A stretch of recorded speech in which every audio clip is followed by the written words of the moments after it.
bienvenue au monde de la course de deuxième prise, parce que quand j'avais commencé à le dire, il y a un autobus qui est passé. Il y a un arrêt d'autobus juste à côté de chez nous. On voit le 195, donc c'est très sympathique. Je pense que ça arrivait une couple de fois dans les derniers épisodes aussi, mais c'est pas grave. Nous, on l'entend plus que vous l'entendez à la maison, ceux qui écoutez ou en courant ou peu importe. Aujourd'hui, je reçois un invité pour une deuxième fois, Maxime Lopez, qui fait en ce moment son doctorat en psychologie. C'est pas en psychologie du sport, c'est en psychologie sociale, mais là tu m'expliquais un peu, c'est comme c'est la psychologie sociale, mais vraiment t'es en train de spécialiser dans vraiment le sport. C'est ça. C'était pas trop prévu à la base, mais comme moi je cours, je me suis dit pourquoi pas rajouter du plaisir dans mon doc, parce que c'est pas toujours du plaisir de faire un doc. Du coup, je me suis dit, Un euphémisme. Au sens où c'est vraiment long. Ouais. Du coup, je me suis dit, comme c'est un peu comme un marathon le doc, autant mettre un petit peu de plaisir, puis étudier les coureurs, puis les sportifs d'endurance, histoire de rajouter du plaisir, puis que ce soit vraiment utile aussi. Quand c'est un truc qui t'intéresse, t'as vraiment plus le goût d'écrire un article, puis de faire des études sur le sujet. Mais je pense qu'il faut ça pour un doctorat, parce que Ouais. juste pour ma maîtrise, c'était déjà limite. Là, il aurait fallu que je sois comme un peu plus passionné, j'ai l'impression, pour... Ouais, parce que sinon, c'est tellement d'heures que tu mets là-dedans. c'est trop long, et en fait, si tu fais autant d'heures sur un truc où tu vois pas le sens, c'est sûr qu'au bout d'un moment, tu finis en burn-out. Tu sais, il y a des étudiants, typiquement, ils travaillent sur les sujets qui sont imposés par leur directeur de thèse. C'est toujours le même truc à la fin. Ils sont, soit c'est des gens qui finissent par changer de carrière, genre ils font même plus chercheurs, là ils font autre chose, soit ils finissent même pas leur doc. Il y a genre je connais pas le pourcentage exact, mais c'est un gros pourcentage de gens qui droppent le doc en plein cursus. Ouais. Mais c'est tellement... c'est une tâche colossale. Ma blonde est en train de faire ça en ce moment, puis en ce moment elle est en train de travailler là-dessus justement. Puis c'est intéressant ce que tu dis du... faut que ça ait un sens ce que tu fais pour toi. Parce que comme moi, c'est un peu le questionnement que j'ai eu à la fin de ma maîtrise. Au final, j'ai réussi à push through, mais à un moment donné, ça avait comme... Je comprenais même pas trop pourquoi comme je voulais faire ce sujet-là. C'était à un moment donné, ton projet est tellement modifié à force parce qu'il y a des choses qui sont pas réalisables et tout ça. C'est ça, la perte de sens. J'étais allé voir justement un neuropsychologue qui m'avait dit ouais, mais le problème en ce moment, c'est que tu fais pas ce que t'aimes. Fait que c'est pour ça que t'es pas capable de rien faire, parce que t'as pas la motivation. Exact. Puis c'est de ça, ça va être un des sujets principaux, je pense, aujourd'hui, la motivation avec toute la COVID. Mais tout d'abord, merci de t'être déplacé. Tu m'as dit c'était toute une aventure pour venir ici. Prendre le métro. Toi, t'es un habitué du plateau. Ben, t'es sur le plateau en ce moment? Ouais, plateau, et puis moi, toujours vélo, quoi. C'est vrai que les transports en commun, je prends pas trop. Je préfère me balader à vélo ou en course à pied. Ouais. Mais là, c'était métrobus. Toute une expérience pour un citadin. Un coureur au centre-ville, d'habitude, ça prend jamais le transport en commun. Souvent, tu te cours pour te rendre quelque part. Je suis super fier de ça en général. Ouais. Alors, quand tu dois prendre un transport en commun, puis tu payes un ticket, genre, c'est un peu la défaite. ouais, la défaite. Genre, je fais partie de la plaide maintenant. Ouais, c'est ça. Je suis plus un run commuter. Mais merci beaucoup d'avoir fait le tour. Puis je remercie Pauline, ta copine, qui m'a amené des petits muffins. Des petits muffins qu'on a pu déguster. Nice. 3 petits muffins, parce qu'on avait même une pour ta copine. Elle avait pensé à tout, là, plus que moi. Elle a pensé à Sophie aussi. Elle a pensé à Sophie. Elle est gentille. On la fera pas descendre, mais on lui donnera après. Mais super, c'est un moment donné, ça se peut que vous entendiez plus rien, vous entendez juste des crocs. Ça va être nous qui mange des petits muffins. Merci à Pauline, très attentionnée. Et donc, je voulais juste couvrir quelques petites nouvelles avant de commencer. Une grosse nouvelle qui a affecté une bonne partie des coureurs. Tous ceux qui ont des montres Garmin en ce moment sont en train de faire une névrose, sont en train de capoter. Moi, je comprenais pas. Je venais d'enregistrer hier avec François Hamelin. On est allé courir, puis là, je suis revenu. Puis là, je pensais que j'avais cliqué sur Save, mon activité. Puis là, je vois ça s'est pas synchronisé. Je me dis, ok, peut-être que ça l'a pas fait automatiquement. Là, j'ai pesé sur l'application Garmin. Là, je voyais une petite note comme maintenance, blablabla. Là, j'ai fait OK. Puis là, ça synchronisait pas. Là, est-ce que j'ai delete l'activité par accident? Ça Là, je n'existe capote. plus. Oh, oui, là, ça n'existe plus. Je l'ai pas faite, la Ouais, run c'est ça. avec François. Puis là, je capote. Puis là, finalement, j'ai trouvé que j'étais pas le seul. C'était pas moi, c'était pas ma montre qui avait rendu l'âme. C'est des serveurs de Garmin qui ont été hackés, apparemment. Ah ouais? Ouais, apparemment, c'est une histoire. Au début Garmin disait non. Il disait que c'était juste des problèmes techniques. Mais après ça, ça a l'air qu'il y a plusieurs employés de Garmin sur Twitter qui annonçaient que c'était un ransomware, donc des hackers qui disent on veut une rançon, on veut de l'argent, sinon on paralyse votre système. Puis le Garmin a dit ben non, on vous paye pas. Et là, leur système est paralysé, ils prennent pas d'appel, pas rien. Puis une grosse entreprise, une entreprise qui vaut. Attends, je vais essayer de trouver la valeur totale de Garmin, mais je sais. J'avais pensé à investir dans un, puis je suis content finalement de ne pas l'avoir fait parce que depuis que c'est arrivé, ils font un petit peu plus dur. On va voir Garmin Limited. C'est une entreprise qui vaut au total 18,5 milliards de dollars. Je pensais pas autant. Ouais, 18,5 milliards sur la bourse. Puis je pense que ce matin, ça valait, ou un peu avant ce matin, ça valait 19 milliards. Puis là, ils ont perdu, je pense, environ un demi-milliard, juste avec des problèmes techniques. Donc, ouais, c'est un peu ridicule. Tu dis une grosse entreprise de même, il doit avoir des serveurs de béton, puis mais non, aucune compagnie est à l'abri. En tout cas, c'est tous les coureurs, on pensait que ça serait réglé assez vite. On se dit, peut-être c'est une affaire de 2 heures ou une journée. Mais apparemment, selon les nouvelles, ça va peut-être durer jusqu'à dimanche. Ah ouais? Donc, il va y avoir bien des gens qui vont capoter parce que si c'est pas sur Strava, did it really tu happen? rentres en manuel. Mais rentrer manuel, là, ça pourrait être faké. Non, mais je te dis juste ce que les gens vont penser. Puis, moi, personnellement, je vais juste attendre que ça soit réglé pour que ça se fasse automatiquement. J'ai pas envie de rentrer manuellement. Puis je veux pouvoir voir le petit GPX file. Puis que les gens voient que j'ai couru avec François Hamelin, parce que sinon c'est pas vrai que c'est arrivé. Il n'y a aucune trace de ça. Mais voilà, donc, là, en ce moment, ça risque d'être déjà réglé quand on va sortir cet épisode. Ouais, on va voir si c'était vraiment dimanche ou si c'est réglé plus tôt. Et on a aussi les courses thématiques qui ont annoncé la cancellation de plusieurs courses. J'avais déjà eu mes informateurs qui m'avaient dit que ça allait se passer, mais je ne pouvais pas le dire publiquement. Mais donc, la course nocturne, 30 km des rives de Boucherville et marathon de Granby annulé. Ils espèrent que la situation s'améliorera et qu'ils pourront offrir les 3 derniers événements de 2020. Mais c'est ça, apparemment que c'est à cause des foyers d'éclosion qui sont apparus dans les dernières semaines, de la deuxième vague dont on parle, puis les jeunes qui partaient et tout ça, et bien d'autres choses. Ils disent qu'ils ne pouvaient pas le faire. On a jasé avec Alvaro aussi que c'était probablement des restrictions faites par les villes de 250 personnes maximum qui fait que tu ne peux pas rentrer dans ton cash à faire un événement.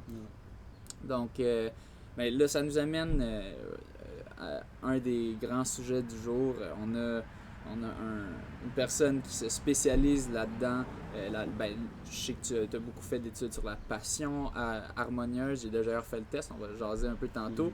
Mais aussi, je pense que tu vois beaucoup de la motivation. En tout cas, je sais que tu connais les théories, les grandes théories, tout ça. Donc, tu fais ton doctorat en ce moment, tu as déjà ta maîtrise dans le domaine. Moi, j'ai quand même une maîtrise en psychologie d'exercice et du sport. Donc je m'y connais quand même un peu, mais je suis un peu ton apprenti pour aujourd'hui. Et c'est moi qui vais te poser un peu des questions, mais toi aussi, c'est une conversation, évidemment, c'est un podcast.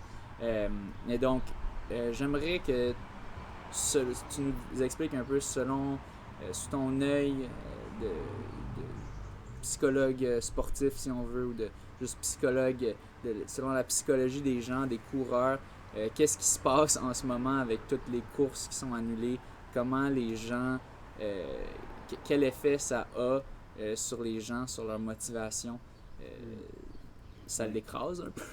Moi, ça m'écrase. Ouais, c'est ça. En fait, c'est un sujet dont on discute souvent avec les athlètes que je coach, souvent avec ma blonde aussi, souvent avec Pauline, parce qu'elle est aussi en psychologie, fait qu'on discute énormément de ce genre de trucs.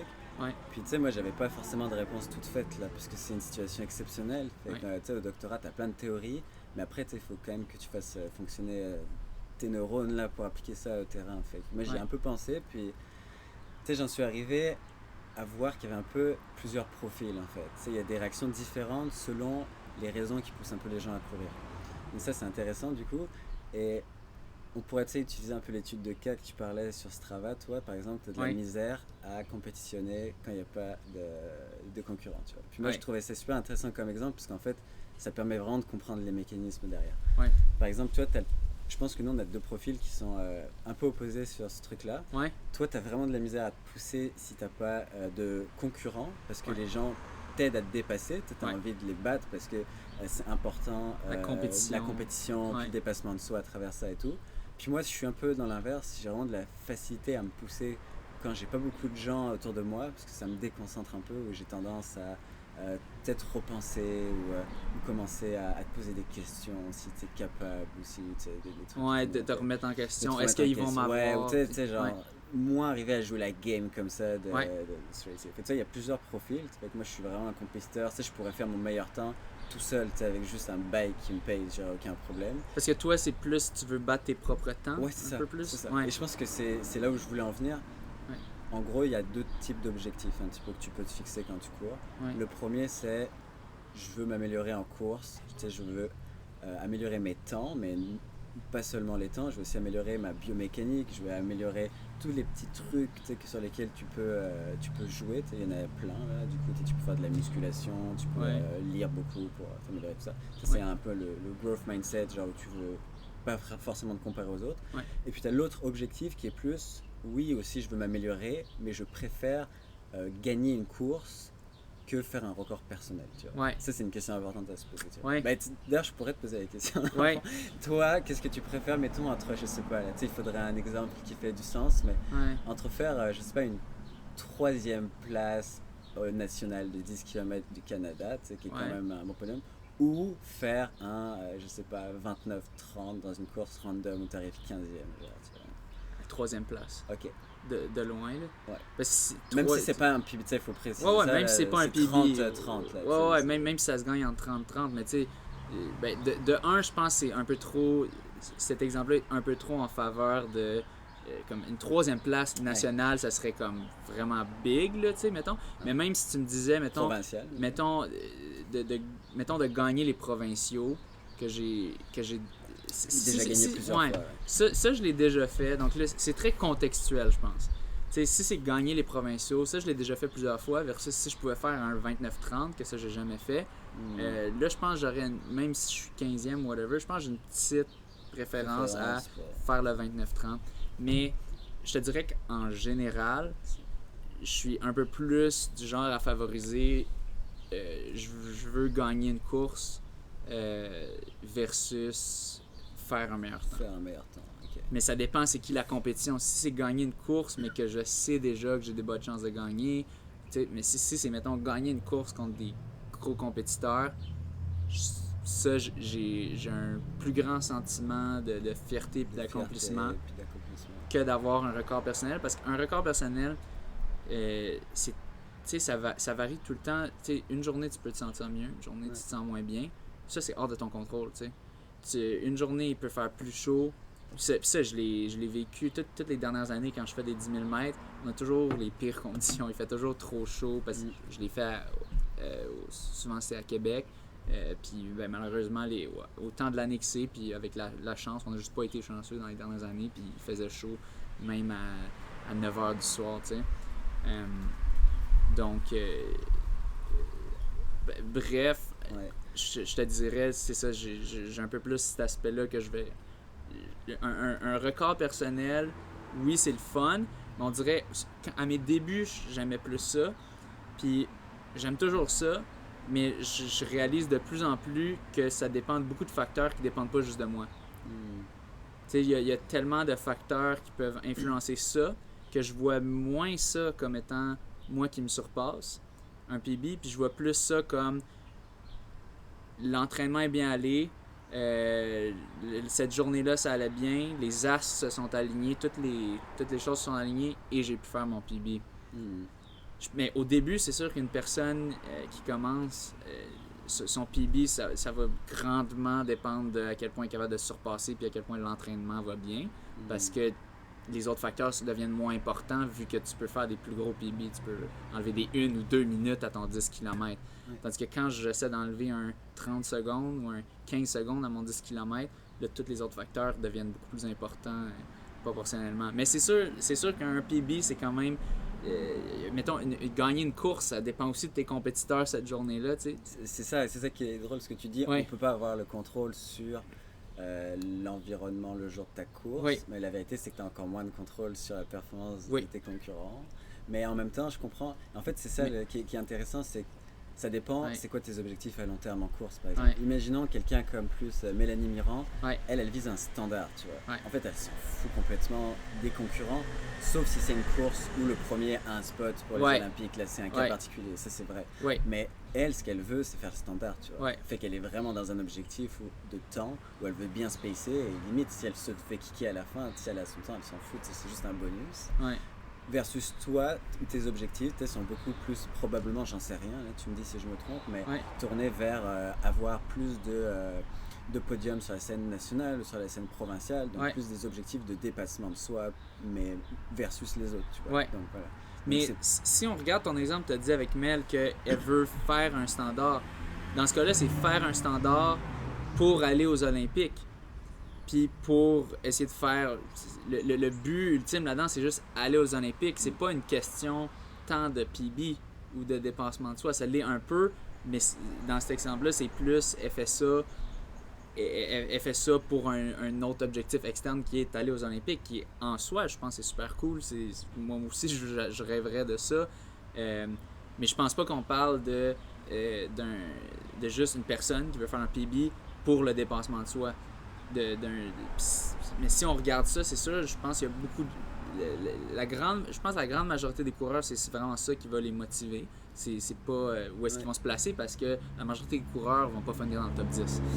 Fait qu'ils s'en foutent complètement. C'est vraiment de faire des PB, de se rapprocher de leur record personnel. Mais je trouve que c'est ça, moi, plus j'avance, plus mon record personnel devient difficile à augmenter, et plus je réalise qu'il y a comme plein de facteurs externes, comme il y a plein de facteurs externes quand je compétitionne contre d'autres gens. Je peux pas contrôler comment ils vont être cette journée-là, mais en fait, au moins quand je compétitionne avec d'autres personnes, ils vont avoir les mêmes la température va les affecter, le vent va les affecter. Tu joues à armes égales. Donc on joue un peu à armes égales. C'est sûr qu'il y en a qui vont mieux dealer avec la chaleur que d'autres, tout ça. Mais je trouve quasiment, c'est comme s'il y avait moins de facteurs hors de mon contrôle quand je compétitionne contre d'autres. Ce qui est un peu qui est complètement contre-intuitif quand tu regardes. Ça dépend de ce que tu attribues. Tu sais, c'est con, mais si les autres performent bien le même jour que toi, tu peux pas trouver d'excuses. C'est un peu ça, tu peux pas dire non, mais il faisait fucking chaud, tu sais, puis... mais je peux dire, il était plus fort que moi, c'est ça. Tu peux dire, ils étaient plus forts que moi, cette journée-là. Souvent, c'est comme ça. Alors que si tu tentes ton record personnel un peu en solo, en time trial, et que ça va pas, tu sais, t'as personne vraiment pour... Tu peux vraiment attribuer ça à 1000 facteurs, comme tu disais. Je pense que c'est ça la différence.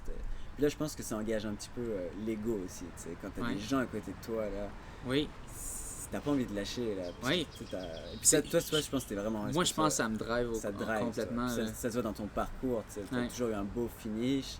T'as toujours réussi à outkick des gars dans le dernier 50 mètres. Et ça, je pense que c'est un truc vraiment important pour les coureurs à comprendre, c'est que en fait, t'es pas obligé d'être bon dans tout, tu vois. Tu peux choisir dans quoi t'es bon, et souvent c'est en lien avec ta personnalité aussi, et stick to it, tu vois. Ça veut pas dire qu'il faut pas que travailler ton kick si t'es pas bon au kick, et réciproquement, mais si t'es plus un gars qui veut chercher des PB, puis qui veut tenter des standards, tu sais, je pense que c'est fine aussi. Et si t'es un compétiteur comme toi, je pense que c'est vraiment le fun là de vouloir la gagne, puis Mais c'est pas, on s'entend que c'est pas tout le monde, mais en même temps, t'as pas besoin d'un podium pour kick quelqu'un. Même si t'es 4009e au marathon, là, il y a des gens, tu les regardes, parce que nous, souvent, on regarde des arrivées, les gens se kickent à la fin, là. Ouais. Et c'est là où tu vois la différence entre les gens. Il y a des gens, ils s'en foutent, là, ils vont gagner une place sur 5000, Ah ouais. mais il y en a beaucoup, il y a beaucoup de gens à la fin, là. C'est juste, regarde, il me reste juste à tout donner à la fin, si je peux augmenter d'une place, tu sais.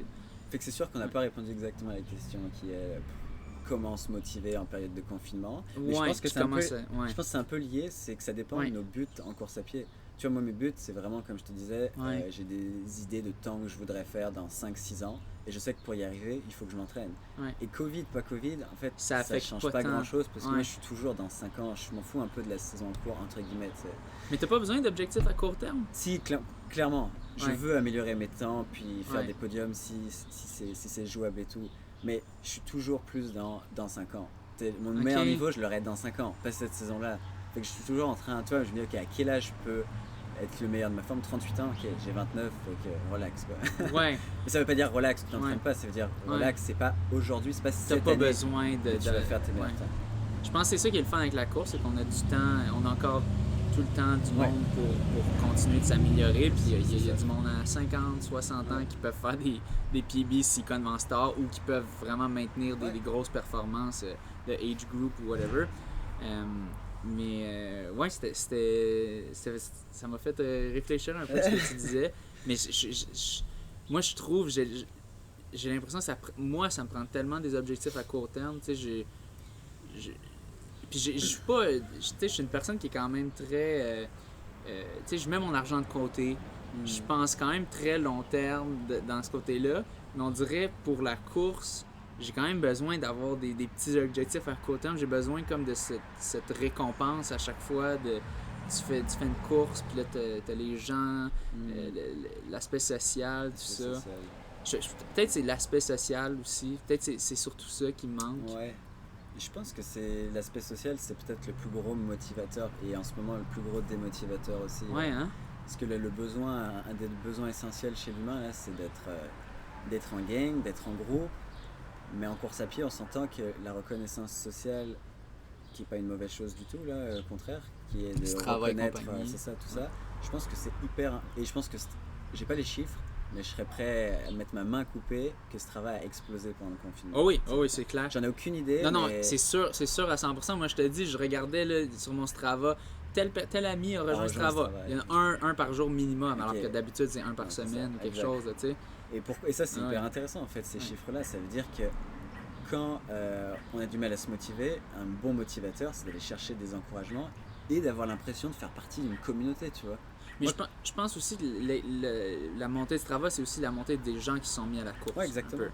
Mais je pense qu'il y a eu plus d'activité des gens qui étaient déjà sur Strava aussi. Ouais. Genre, on pourrait mesurer ça facilement. Il faudrait voir le nombre de kudos que tu as reçus en confinement versus pas confinement. Mais ouais, vu que c'est la seule façon d'être social, si on veut. C'est ça, exactement. Ouais. Tu n'avais pas de groupe et Strava te permet tous les jours de voir ce que les autres ont fait et de donner des encouragements sous forme de kudos, qui pour moi c'est vraiment une tape dans le dos, tu vois, c'est très bien, c'est pas un problème le kudos. Non, parce qu'il y a beaucoup de monde qui vont dire c'est des likes, t'as besoin de tes likes, tout ça, mais... Ça dépend pourquoi en fait, c'est toujours pareil, ça dépend pourquoi tu les cherches. Le kudos, ça peut avoir un effet très négatif si, je sais pas, t'avais 8 fois 1000 à faire à 3,30, puis tu les rentres en 3,15 parce que t'étais en train de te dire, oh, les gens qui me suivent, ils vont halluciner, ils vont être impressionnés. Puis moi, mon but, c'est vraiment de leur montrer que je suis capable. Puis là, tu pousses trop, puis là tu blesses trop, puis tu blesses. Puis ça existe, hein, mais c'est pas, je pense pas que c'est la majorité non plus. Non, c'est ça. Je pense que c'est quand même relativement healthy, si on veut. Puis c'est pas dans le forefront complètement, le kudos. C'est plus... C'est dur, tu peux pas comme... C'est dur de cliquer dessus pour voir qui t'en a donné, je trouve, en tout cas. C'est pas comme Facebook. Ils ont pas cherché à rendre ça toujours plus, Ouais. Puis il n'y a pas d'émotion difficile sur Facebook, tu peux mettre un cœur, tu peux mettre un bonhomme en colère, etc. Sur ce travail, c'est assez basic, là, ils n'ont pas cherché... Ça fait juste... Mais on s'entend qu'il y a un gros choc de dopamine qui arrive quand même quand tu reçois un kudos. Il y a des recherches intéressantes là-dessus. Il y a un circuit de la récompense. Ouais. On va chercher un peu ça, mais Mais je pense que chacun va être très différent dans sa façon de réagir. Ouais. Puis là, on a discuté un peu de comment le confinement a affecté les gens. Puis là, on se dirige un peu vers avec Strava, les pistes de comment rester motivé. Toi, qu'est-ce que tu as vu tout d'abord un peu des techniques, des façons que les gens copent avec ça, les gens ils deal avec ça. Et puis après ça, si tu aurais des suggestions pour après? Bah, encore une fois, hein, je me répète un peu, mais tu sais, je travaille avec les athlètes de l'UQAM pas mal, avec quelques athlètes indépendants aussi, et ceux qui étaient le moins motivés, c'est aussi ceux qui étaient le moins investis dans la course, c'était moins une habitude la course dans leur vie, tu vois.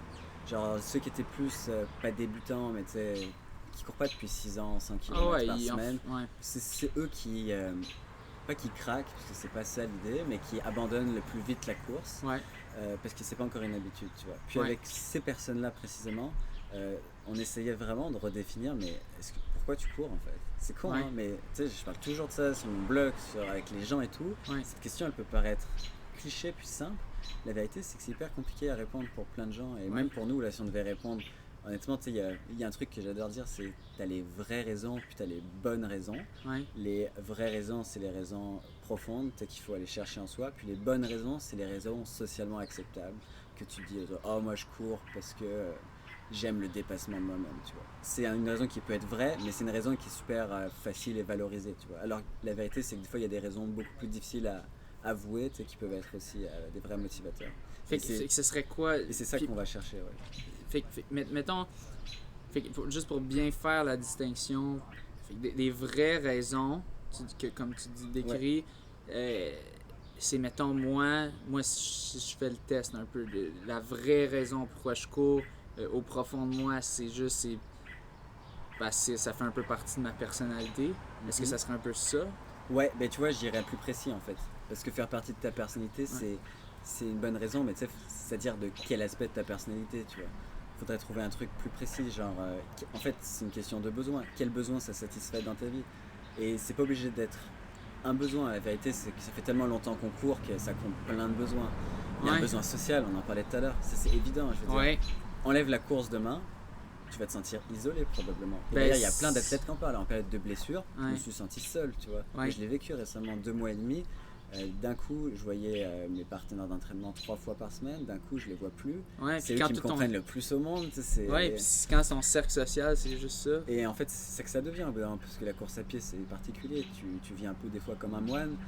Alors du coup, tu vis avec d'autres moines, donc d'autres coureurs. C'est eux ton gain, c'est eux tes amis. Donc c'est pour ça que Doris, il me conseillait de venir aux entraînements, même si j'étais blessé. Juste pour l'aspect social. Juste pour l'aspect. Tu vois, tu feras tu feras ce que tu veux. En fait, tu peux chronométrer, tu peux encourager, tu peux faire des petits exercices. En fait, juste pour pas quitter tu vois, le groupe et l'habitude. Donc ça, c'était une bonne idée. Ça t'a aidé un peu à traverser parce que t'as été blessé pendant... En fait, je l'ai pas fait parce que j'ai... Pour être honnête, je l'ai pas fait parce que j'ai profité de ce temps-là pour avancer mon dock, parce que c'est toujours ce que je fais. Je suis blessé, je mets tout dans le dock, comme ça je pourrais courir tranquille. Ben moi je suis un peu du même genre de comme ça me tente pas de me déplacer pour rien faire en fait, même temps. Si j'avais le temps, je l'aurais fait, mais il y a un moment où est-ce que vraiment tu veux pas rentabiliser ton temps, t'sais. Alors en tout cas, mais c'est une bonne idée quand même. Mais j'ai vu ça souvent, personnellement. J'ai vu des athlètes blessés qui venaient aux pratiques juste pour jaser au coach un peu, puis ils font une alternance course-marche, puis ils font des petits exercices, tu sais. Ils peuvent filmer, tu peux faire plein de trucs là pour de vrai. Donc c'est ça, dans les conseils, je pense que c'est vraiment juste te recentrer sur ça répond à quel besoin à la course.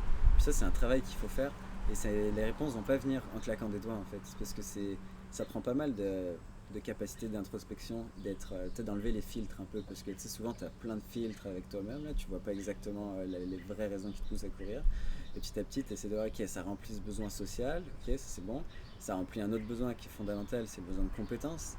Pourquoi tu cours? Parce que tu te sens bon dans ce que tu fais, tu te sens que tu progresses, tu as une reconnaissance sociale énorme de la communauté puis de la société en général. Je veux dire, les coureurs, ils sont hyper valorisés dans la société. Ouais. Tu as une reconnaissance sociale.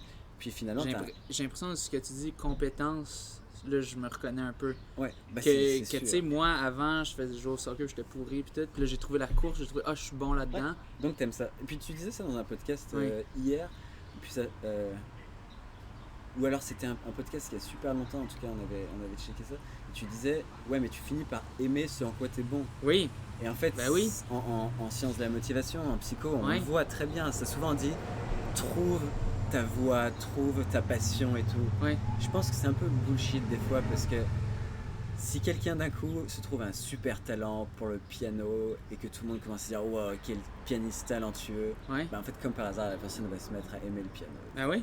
Alors ça arrive souvent, là, c'est comme ça. Il peut y avoir certaines exceptions, puis tu peux avoir, tu regardes il y a comme des athlètes comme André Agassi que lui c'était ses parents qui le forçaient à faire du tennis. Fait que là, ça, c'est pas la même chose. Là, du coup, tu mets le doigt sur le troisième besoin et que j'allais venir et que ça explique exactement pourquoi ça n'a pas marché pour Agassi. Oui. C'est parce qu'en fait, le besoin d'autonomie, tu vois, qui est le besoin de faire les choses parce que tu as envie de le faire, parce que ça vient de toi, il était frustré. Oui. Fait que si tes parents te forcent à faire un truc pour lequel tu es bon, tu vas finir par détester ce truc-là. Parce qu'en fait, l'humain, il déteste qu'on lui dise quoi faire. Honnêtement, c'est le besoin le plus important des trois entre compétence et appartenance. Ouais, dans toutes les théories de la motivation depuis les années 80, le besoin d'autonomie, c'est le besoin numéro 1. Même dans mes études, j'en ai fait plusieurs. C'est celui qui prédit le plus des trucs comme le burn-out, la dépression, les émotions négatives. Et ça fait du sens. Un humain, tu le mets en prison. Un humain, tu l'interdis de faire des trucs. En fait, au bout d'un moment, il pète un câble, quoi. Et tu le vois dans les révolutions, tu le vois dans les groupes... dans la société, les gens qui sont incarcérés, ils deviennent juste fous au bout d'un moment. Mais tu sais, je regardais la série Team Ingebrigtsen, que ça suit comme la famille Ingebrigtsen, qui sont... C'est un bon exemple, mais que eux, c'est ça, le père a mis tous les jeunes à la course. Puis là, en ce moment, t'as Jacob qui arrête pas de péter tous les records. Puis... mais ils sont pas forcés, mais ils sont comme... Tu sais, il les pousse quand même pas mal dans cette direction. Mais alors ça, pour le coup, je trouve que c'est une étude de cas hyper intéressante. Et je me suis posé exactement cette question à un moment. Tout le monde disait, le père, il est vraiment obsessif. Le père, il est control freak. Mais il est pas complètement. Mais non, mais tu sais, il y a plein de gens qui pensent ça. Et puis du coup, je suis allé voir toute la série. J'ai regardé avec un peu, tu sais, mes yeux de psychologue, avec mes théories et tout. Et moi, ce que j'ai vu, en fait, c'est pas du tout ça. Moi, ce que j'ai vu, et là, il est vraiment bon pour ça. Moi, il me fascine, ce gars-là, c'est qu'il arrive à engager ses enfants comme personne. Tu vois, il y a une scène à un moment, il est avec Jacob. Et il dit à Jacob, tu veux faire quoi plus tard? Et Jacob, il dit, bah moi, je veux être bon et tout. Tu veux être bon? C'est-à-dire, tu veux être bon? Ouais, je veux être le meilleur. Mais t'es sûr que tu veux être le meilleur? Tu vois un peu le jeu qu'il joue? Ouais, je veux être le meilleur. Non, mais tu sais que c'est vraiment dur pour être le meilleur? T'es sûr que tu veux être le meilleur? Et en fait, à aucun moment il lui dit quoi faire. Il lui pose juste des questions pour que Jacob s'engage lui-même, en fait. Non, mais Jacob, tu vois tes frères là, ça fait 10 ans qu'ils s'entraînent. T'as vu dans quel état ils sont fatigués. T'es sûr que tu veux faire ça, toi, Jacob?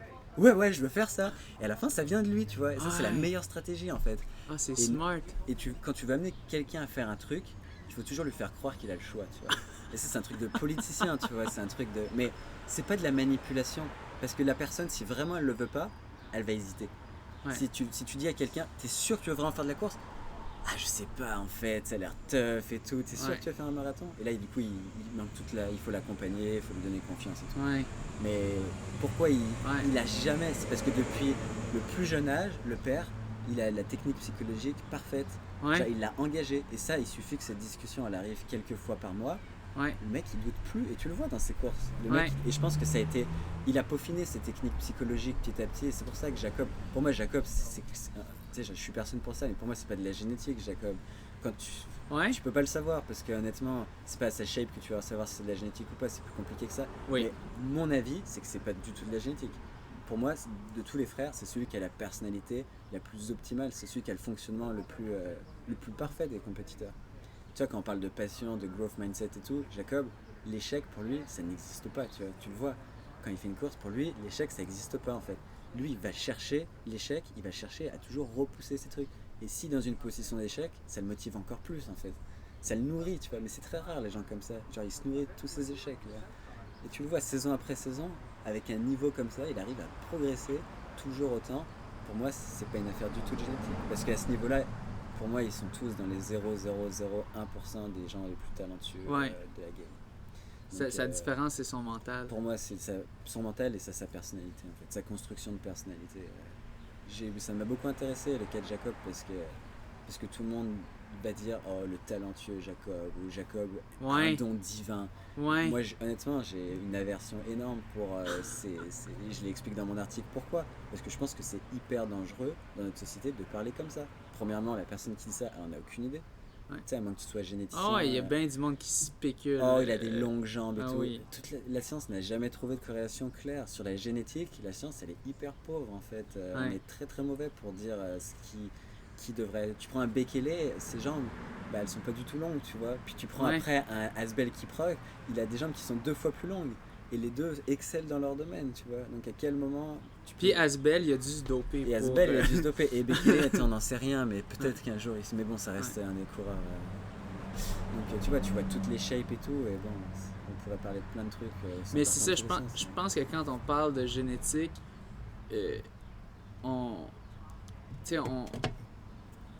on peut pas savoir qui a la bonne génétique, on peut juste savoir que ça prend de la génétique pour être à ce niveau-là. On peut le voir après.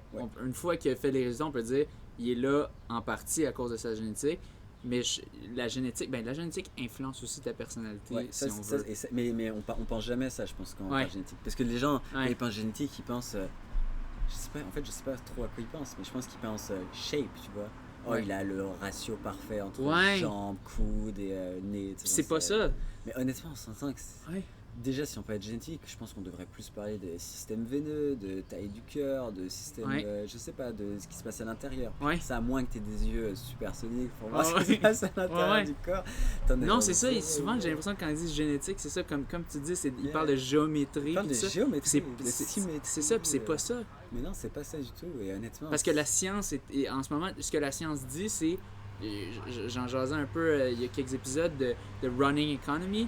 C'est quoi la running economy? Ils disent c'est juste que tu es efficace, mais comment être efficace? On sait pas. Il y a plein de techniques que c'est différent d'un coureur à l'autre. Mais tu as aussi honnêtement, c'est ça, running economy, c'est compliqué. On sait qu'il y a des choses qui jouent dessus, mais on ne comprend pas pourquoi certains coureurs ont une économie aussi incroyable. Après, moi, quand je vois courir un Bekele et quand je vois courir quelqu'un de n'importe qui, il n'y a pas besoin d'être un expert pour voir que Bekele, il a une technique, une biomécanique qui est juste hors norme.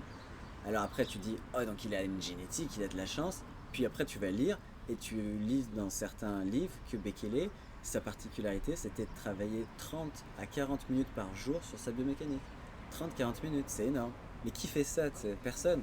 Fait que le mec qui était présupposément génétiquement doué, on se rend compte qu'en fait il fait un truc que personne fait à l'entraînement. Il faut en fait il y avait les deux. Le mec devait être super bon à la base et en plus il s'en est rendu compte et il a compris que la biomécanique, personne ne l'a travaillé en course à pied. Et ceux qui le font, je pense que... Et tu vois des gars comme Jacob... mais je suis un peu sceptique sur la biomécanique de faire des exercices. Mais je sais que ça c'est un truc que moi j'étais pas trop d'accord avec la philosophie des fois... Je dis pas AVM parce que c'est pas AVM, mais des fois avec John on parlait ou même avec toi. Puis je pense que c'était court plus. Puis pour moi il y avait deux théories. Il y a plus tu cours, plus ton corps va apprendre naturellement le meilleur pattern et gestes. Et moi au début vraiment j'étais ok avec ça. Et aujourd'hui, je pense que ça ne marche pas comme ça. Et honnêtement, j'ai pas forcément de preuves scientifiques pour ça. C'est vraiment mon expérience et tout. Parce que des fois, tu regardes juste... Moi, je me regarde quand j'ai commencé à courir et aujourd'hui, ça n'a juste rien à voir en fait. Mais c'est ça, mais c'est parce que tu cours plus. Mais c'est parce que j'ai fait... Alors ça pourrait être ça. Mais le truc, c'est que j'ai travaillé énormément ma biomécanique. Et tu prends des gars comme... Bon, je veux pas citer de nom parce que je connais des gens vraiment qui ont travaillé énormément sur leur technique. Et leur technique a juste...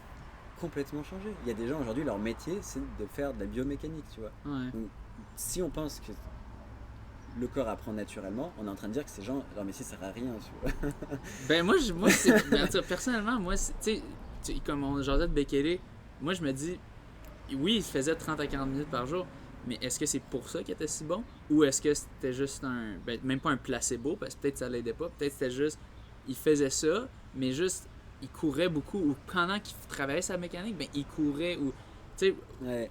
mais peut-être Mais- qu'il est juste bon, tu sais, à la peut-être, base, ouais. tu sais. Fait que Puis il y a l'autre truc aussi, c'est bon, quand tu cours, tu sais, je sais pas, tu dois avoir peut-être 10-15 000 pensées là sur un jog, c'est énorme. Ouais.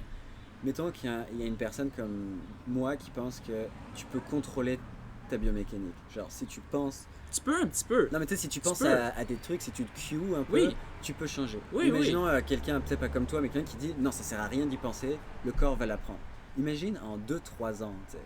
C'est des millions de fois où tu t'es entraîné à ta biomécanique et potentiellement, si tu es bien aiguillé, et ça c'est super important là, parce qu'au final, souvent on essaie d'améliorer notre biomécanique, mais on n'a aucune idée de quoi améliorer, et c'est ça le gros problème, je pense, au fond. Ouais. Et à mon avis, ça peut expliquer pourquoi il y a autant de différences entre les gens.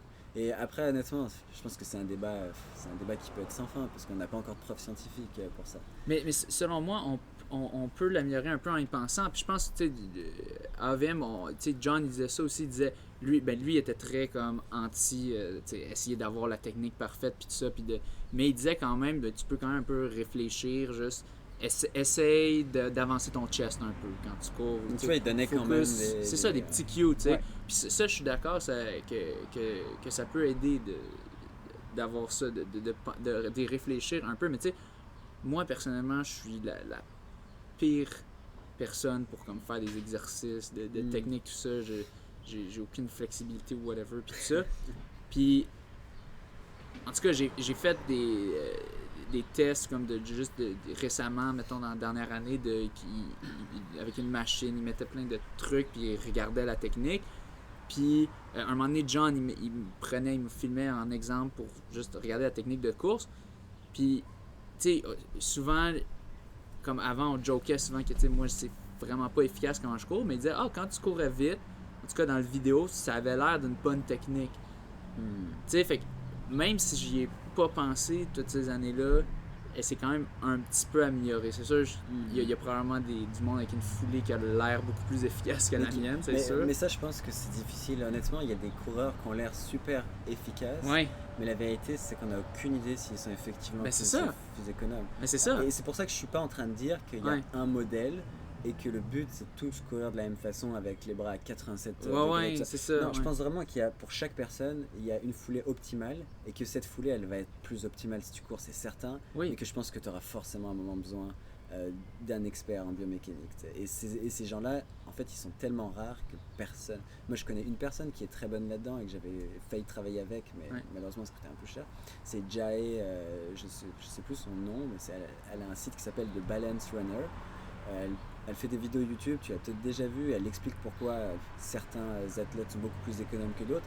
Et elle a une logique beaucoup plus générale où elle va pas dire « Oh, faut mettre le bras à 90 », elle va dire « Si vous avez ce type de physique et que vous mettez votre bras comme ça va influencer. » Tu sais, elle explique toute la chaîne et toute la cascade biomécanique et tout ça. Mais tu vois, moi, ces gens-là sont très rares et je sais que tu vas être sceptique. Mais c'est ça que j'allais dire. J'allais dire, mais moi, je suis sceptique parce que comme tu disais, la science, on ne sait pas encore c'est quoi. Il n'y a pas de technique parfaite en ce moment parce que chaque humain est différent. Mais encore là, je suis sceptique de est-ce qu'une personne, en regardant moi ou en regardant telle personne, il va être capable de dire vraiment il faut que tu cours de telle façon, puis ça va vraiment. Il y a des bonnes chances que ça va être plus efficace. Moi, je suis très sceptique, puis j'avais Aaron là, qui était en biomécanique, mais pas exactement de la course, mais que c'est mon bon ami, puis tout, mais lui c'était autre chose en fait. C'était pas de la biomécanique de course, mais je pense qu'il y a toujours une valeur d'avoir de la recherche, d'essayer de comprendre, mais j'ai l'impression qu'à ce jour, c'est comme tu disais en génétique, comme on sait rien. Parce que tellement, l'ADN là, c'est tellement long, c'est tellement. On est capable de trouver des fois un petit gène. Puis même si tu vois un gène, si tu le prends pas avec les autres, en fait, ça veut plus rien dire, c'est ça. C'est bien compliqué. Ouais, on trouve qu'un gène, mais là c'est un autre gène qui est là, ça affecte. Puis t'as l'épigénétique qui arrive derrière, qui est l'expression de tes gènes dans l'environnement, fait qu'après ça affecte up le truc. Moi j'ai l'impression qu'avant qu'il y a des gros breakthroughs en intelligence artificielle, des grosses poussées, percées, je pense pas que c'est compréhensible encore par l'humain. Non, je pense pas non plus. Tout ça, tu sais, je pense. Je pense qu'il y a beaucoup d'intuition aussi. Je pense que l'intuition, c'est une forme de science avancée dans certains cas. Je pense que le cerveau, L'intuition, c'est juste quand on des dit « Ah, millions cette de foulée-là données, est c'est ça. efficace », Et je pense que des gens qui deviennent experts de la biomécanique, ils développent une intelligence qu'en fait, ils ne peuvent pas expliquer. avec l'expérience. Avec l'expérience, Ouais. c'est-à-dire que leur cerveau, il fait des calculs, puis que eux, tu sais, c'est comme en psychologie, des fois, tu comprends des trucs, Ouais. mais t'es pas capable vraiment D'expliquer le d'expliquer pourquoi. mécanisme. Tu peux Ouais. prédire des comportements sans Ouais. vraiment avoir de modèle théorique. Je pense que Ouais. c'est un petit peu pareil. Ouais. Du coup, c'est ça. Donc, en tout cas, pour finir sur la biomécanique, Ouais. je pense qu'il faut juste essayer, Ouais. puis voir, tu sais, et ça peut se mesurer pour le coup. Ouais. Là, est-ce que Doris, il vous fait quand même beaucoup pratiquer ça? Doris, il a une approche, il nous dit pas « Oh, fais malin », mais il est beaucoup dans... en fait, il est beaucoup dans le relâchement. Genre, si tu veux courir vite, faut que tu sois relax. Et ça, tu le vois chez tous les bons coureurs, pour le coup, il n'y a pas de... Si tu regardes Jacob ou Bekele, les mecs, ils courent, je sais pas, à 2,35, 2,40 sur un 10, et en fait, ils sont relâchés de fou, quoi. Et ça, c'est incroyable, parce que les gens qui écoutent ton podcast, ils savent ce que c'est 2,35, 2,40, c'est ultra rapide. Si tu fais un 400 déjà à ce pace-là, c'est genre, je sais pas, 62 secondes, 63 secondes, c'est déjà rapide, là. Puis eux, ils en enchaînent 25 sur un 10 000, donc... on peut pas vraiment imaginer. Et je pense qu'ils arrivent à avoir un relâchement à une vitesse ahurissante qui fait qu'ils... Voilà. Et en sprint, c'est pareil d'ailleurs. En sprint, tu vois que les mecs les plus rapides sont hyper relâchés aussi. Ils sont à l'aise. Ils sont à l'aise à une vie à 40 km/h. Ouais. Puis ça, ouais, c'est ce qu'on travaille le plus à l'entraînement, essayer d'être... de pas essayer d'être... si tu arrives à un pace et tu peux plus maintenir du relâchement, c'est probablement que c'est trop rapide le pace. Fait qu'on essaie de plus de travailler ça. En tout cas, moi, j'essaie de travailler. Ouais.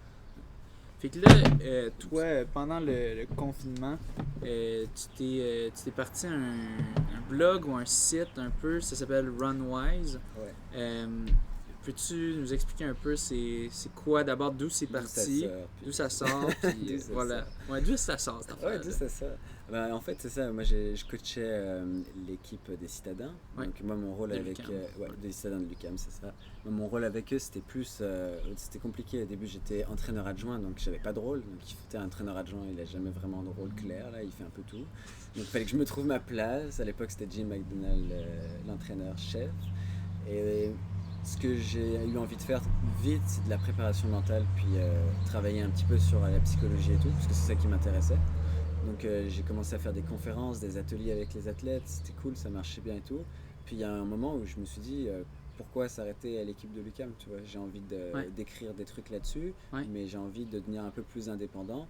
Et c'est peut-être un truc que j'ai envie de faire après mon doc. Donc, tu sais, au lieu d'arriver à la fin de ton doc et de dire ok, je fais quoi maintenant, comment je gagne ma vie. C'est bien de commencer avant. Je me suis dit non, commence avant. Dans 1 an et demi, tu finis ton doc, si tu lances ton truc avant et tout.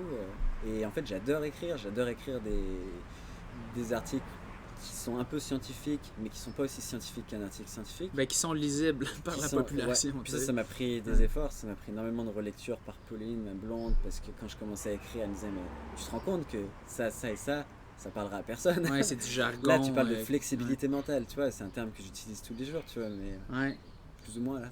Mais pour les gens, flexibilité mentale, ça veut rien dire. Donc il a fallu que je les apprenne. Faut qu'on sache c'est quoi. Donc c'était ça. Runwise, c'était écrire des articles de vulgarisation qui peuvent répondre à des besoins des coureurs. Tu sais, mon but, c'était vraiment de répondre à des besoins et de convaincre les coureurs, et ça, c'est encore un truc qui va prendre des années, que la psychologie, c'est ultra important. En fait, la psychologie, c'est plus important selon moi que l'entraînement. Donc tout à l'heure, parce que j'ai commencé à voir des gens avec qui je travaille, des mais que l'entraînement, quand tu dis l'entraînement physique, physiologique, les adaptations, le VO2 max, exactement. Tout ça. Et en fait, on est obsédé par l'entraînement physique avec les kilomètres, l'intensité, le seuil, il y a 1 million de termes et tout, c'est parce que ça nous rassure. Et la raison, elle est simple selon moi, c'est que c'est mesurable. Tu dis, j'ai fait 110 km cette semaine, basta, c'est bon, j'ai fait le taf. La psychologie, c'est un peu inquiétant parce que tu peux rien mesurer.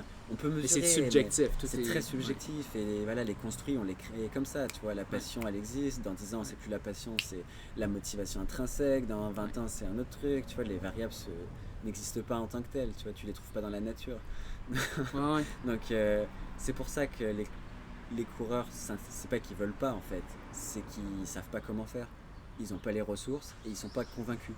Donc moi, mon gros but pour l'instant, c'est de convaincre et d'expliquer que si tu t'occupes pas de travailler sur ta psychologie, Et je parle pas que, tu sais, le mental pour moi c'est la partie la plus facile à utiliser des stratégies mentales. Je parle vraiment, tu sais, c'est presque de la thérapie quoi. Genre, si t'as des gros enjeux dans ta vie, faut pas croire que ces enjeux ils vont juste affecter une partie, tu sais, ton boulot quoi. Non, ils vont impacter toute ta vie Ouais. et la course inclus. Mais c'est ça, il Donc, faut les coachs, il faut qu'ils voient que les athlètes, c'est pas juste des c'est machines. pas juste des voitures là ou des. Puis il faut que les athlètes aussi le réalisent Faut que les eux-mêmes. athlètes le réalisent. Et ouais, ça c'est mon gros combat là, c'est de. Et des fois, tu sais, moi je suis convaincu parce que ça fait 8 ans que je suis en psychologie, je me rends compte que développer des compétences en psychologie, pour moi c'est le plus important parce que c'est des trucs qui durent toute ta vie. Tu sais, par exemple, tu prends quelqu'un qui a développé des compétences en psychologie, s'il repart de zéro, il refait la même chose en 2-3 ans parce qu'il sait comment ça marche, tu vois. Et pour moi, c'est exactement la même chose en course à pied. Tu prends, je sais pas, un très bon coureur, mettons que tu as une baguette magique, tu lui enlèves toute sa forme, il sait exactement quoi faire pour y aller parce qu'il a le mental, il a la motivation, il a la discipline, il a toutes ses qualités. Et c'est le plus important. Et c'est pour ça que je travaille avec les athlètes dans ce sens-là. Donc on a fait beaucoup de travail, on a fait passer beaucoup de tests de personnalité, j'ai fait beaucoup de recherches expérimentales sur le terrain. Oui. Et ça m'a vraiment plu, puis je développe ça petit à petit. Donc des articles de blog, j'envoie la newsletter une fois par semaine, tout ça. Puis Et, juste pour revenir sur le point avant Ouais. qu'on continue, quand tu disais pourquoi j'avais voulu faire la distinction quand tu disais l'entraînement, qu'on voulait dire les adaptations physiologiques un peu, selon moi en entraînement, c'est là que je travaille beaucoup mon mental. ouais, C'est là vrai, on en a que je déjà vais. parlé l'autre fois. Mais c'est pas tout le monde qui sont capables. Non. C'est parce que toi tu le vois déjà, c'est déjà rare. Enfin, je pense pas qu'il y ait beaucoup de coureurs qui pensent comme ça. Mais pour de vrai, c'est quand on en parle que je le vois. Quand je suis dans le moment, je le sais quand même. J'avais déjà fait la constatation que, puis en lisant par exemple le livre d'Alex Hutchinson, Endure, que c'est beaucoup plus mental qu'on le pense, le sport d'endurance. Mais que quand tu fais tes entraînements, tu travailles ton mental. Surtout les entraînements, quand tu souffres, Ouais. quand tu fais du tempo, puis que c'est souffrant, puis que c'est long, tu travailles ton mental. Puis justement, j'avais cette discussion-là de...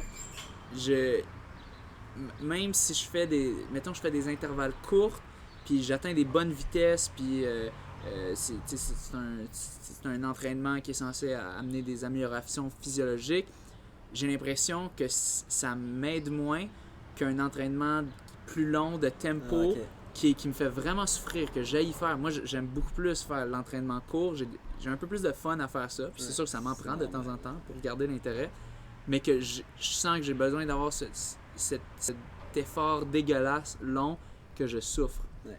Parce que c'est là, quand je souffre, je travaille énormément ma tolérance à la douleur. Tolérance à la douleur. Juste la motivation, un peu de rester focusé même quand tu l'as pas.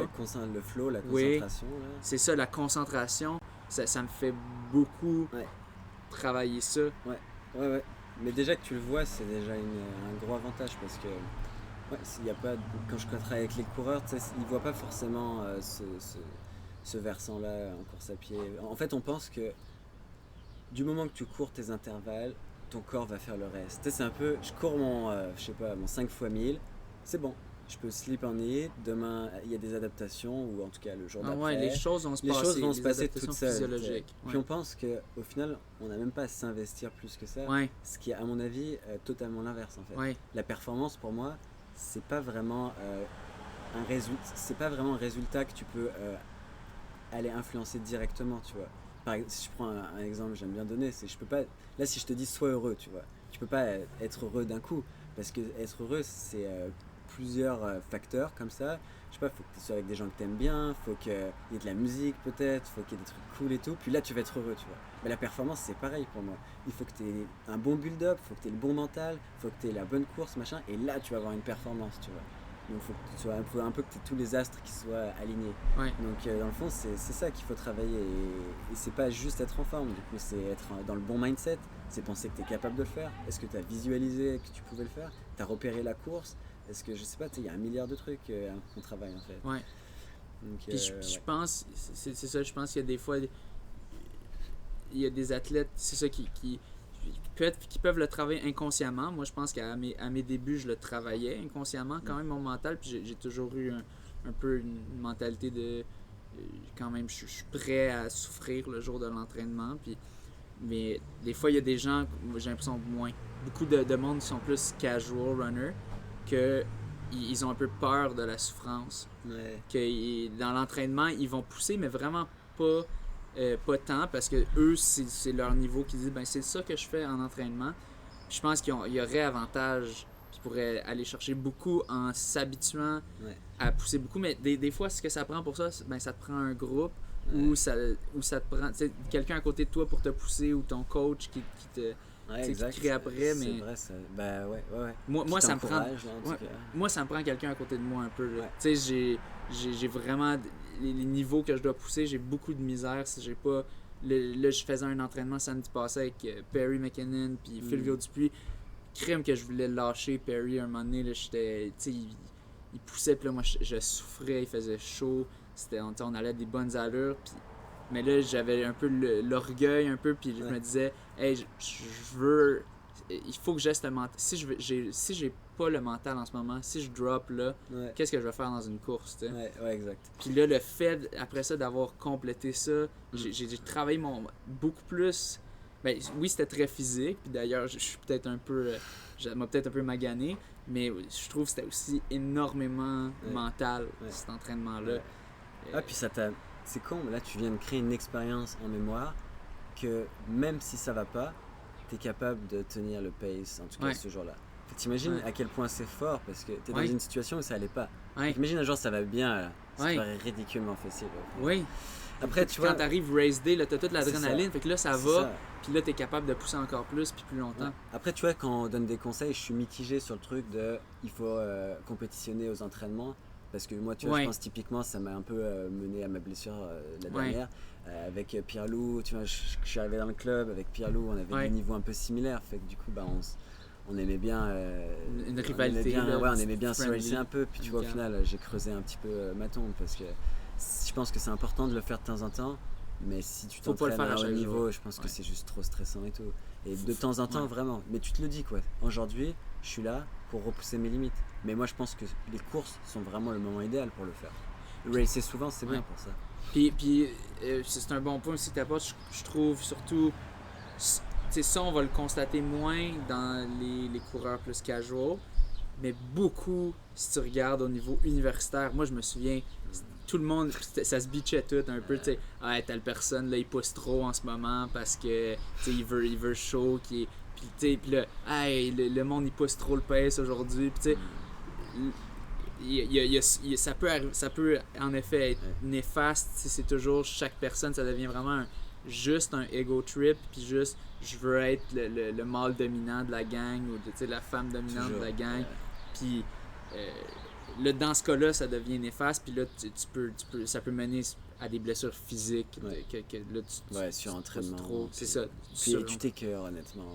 Moi, j'ai vraiment appris ça cette saison là avant, souvent j'arrivais à l'entraînement avec un peu la boule au ventre, ou putain shit, je veux vraiment souffrir, et aujourd'hui je suis plus genre honnêtement, souffrir c'est probable que ça arrive, c'est de la course à pied, c'est une acceptation de la souffrance. Je suis là, personne m'a obligé à être là. Est-ce que ça fait vraiment du sens d'avoir la boule au ventre pour un sport que tu as choisi, qui au final t'es même pas pro, t'es même pas payé pour ça, et oui ça fait mal, mais en fait il y a un moment il faut juste que tu apprennes à accepter que si t'as pas mal, c'est que tu t'entraînes pas vraiment assez fort, ou que tu races pas, tu vois, pour atteindre ton plein potentiel. Et si tu veux pas avoir mal, c'est correct. En fait personne t'oblige à vouloir avoir le meilleur temps, ou etc. T'sais. Fait qu'il y a un moment où si tu dis ok, personne m'a forcé et tout, bah ouais on va avoir mal, mais si aujourd'hui j'ai pas envie d'avoir mal, c'est correct. Et il y a cette semaine là, la semaine dernière, il y a un entraînement où honnêtement c'était un mardi, on venait de faire notre 5000, donc c'était il y a 2-3 semaines, ça avait vraiment bien été, puis j'étais vraiment fatigué, je le sentais, tu vois. J'ai eu la première reps, j'étais derrière les gars, puis j'en chiais vraiment, tu vois. Puis il y a 2-3 ans en arrière, j'aurais dit non, jamais je lâche. Je suis fatigué, mais je vais leur montrer que je suis là, tu vois. Ben en fait, j'ai fini par faire l'entraînement avec les gars qui sont vraiment derrière moi d'habitude, genre 2-3 minutes derrière moi au 5e. Et ça prend de la confiance pour le faire. C'est ça que j'allais dire. Il faut que tu aies. C'est de la confiance. Il faut que tu aies. Mon Dieu, je viens de perdre le mot que je voulais utiliser, mais un peu, c'est quand tu t'as atteint ce que tu voulais, où tu t'es prouvé. Ouais. Une fois que tu t'es prouvé, Ouais, c'est ça. tu sais, moi je m'étais à McGill, tu sais, mes premières années, là, j'essayais quand même. En fait, j'étais même pas au niveau pour être dans les premiers, pour mener. Fait que je traînais, mais je voulais pas être le dernier, tu sais, mettons. Non, fait que ça. je forçais quand même. Puis là, après ça, je pense que j'ai toujours été un peu plus du côté un peu plus comme que je vais dire, eux autres ils se poussent trop, puis je vais laisser aller. Mais je te dirais, c'était tellement plus facile de faire ça, mettons, à ma 3e ou 4e année, quand là, comme j'avais un peu affirmé ma position de c'est moi d'habitude qui finis le premier. C'est ça, j'avais plus rien à prouver, fait que c'était tellement plus facile de juste faire comme fine, tu veux aller c'est même leader. presque pas du dédain, mais Un peu, Non, tu sais, c'est juste comme les petits jeunes vont y aller. C'est ça, genre vous vous épuisez, la vérité c'est que vous êtes cut 9,5 sur un entraînement qui est cut 8, tu vois. Ouais. Et en fait, c'est con, mais ça c'est des erreurs d'entraînement. Sur une saison, si tu fais cette erreur 4-5 fois, honnêtement je pense que ça te pourrit ta saison. Et c'est ce que j'ai fait. Il suffit quand t'es sur la ligne fine, que tu t'entraînes vraiment pour faire ton meilleur chrono, tu peux pas te permettre de faire autant d'erreurs d'entraînement. Je pense que tu dois être full connecté à tes sensations, et si une journée ça va pas, honnêtement tu perdras plus à faire le workout à fond qu'à faire relax. Et c'est incroyable, hein, mais le jeudi, l'entraînement suivant, je me suis senti fantastique, quoi. Et là tu peux faire un peu le malin si tu t'amuses, parce que c'est rigolo des fois, mais fais pas le malin tous les jours, parce qu'en fait au bout d'un moment fais pas le malin tous les jours. Non, mais c'est vrai ce que tu dis, c'est important certains entraînements de vraiment repousser.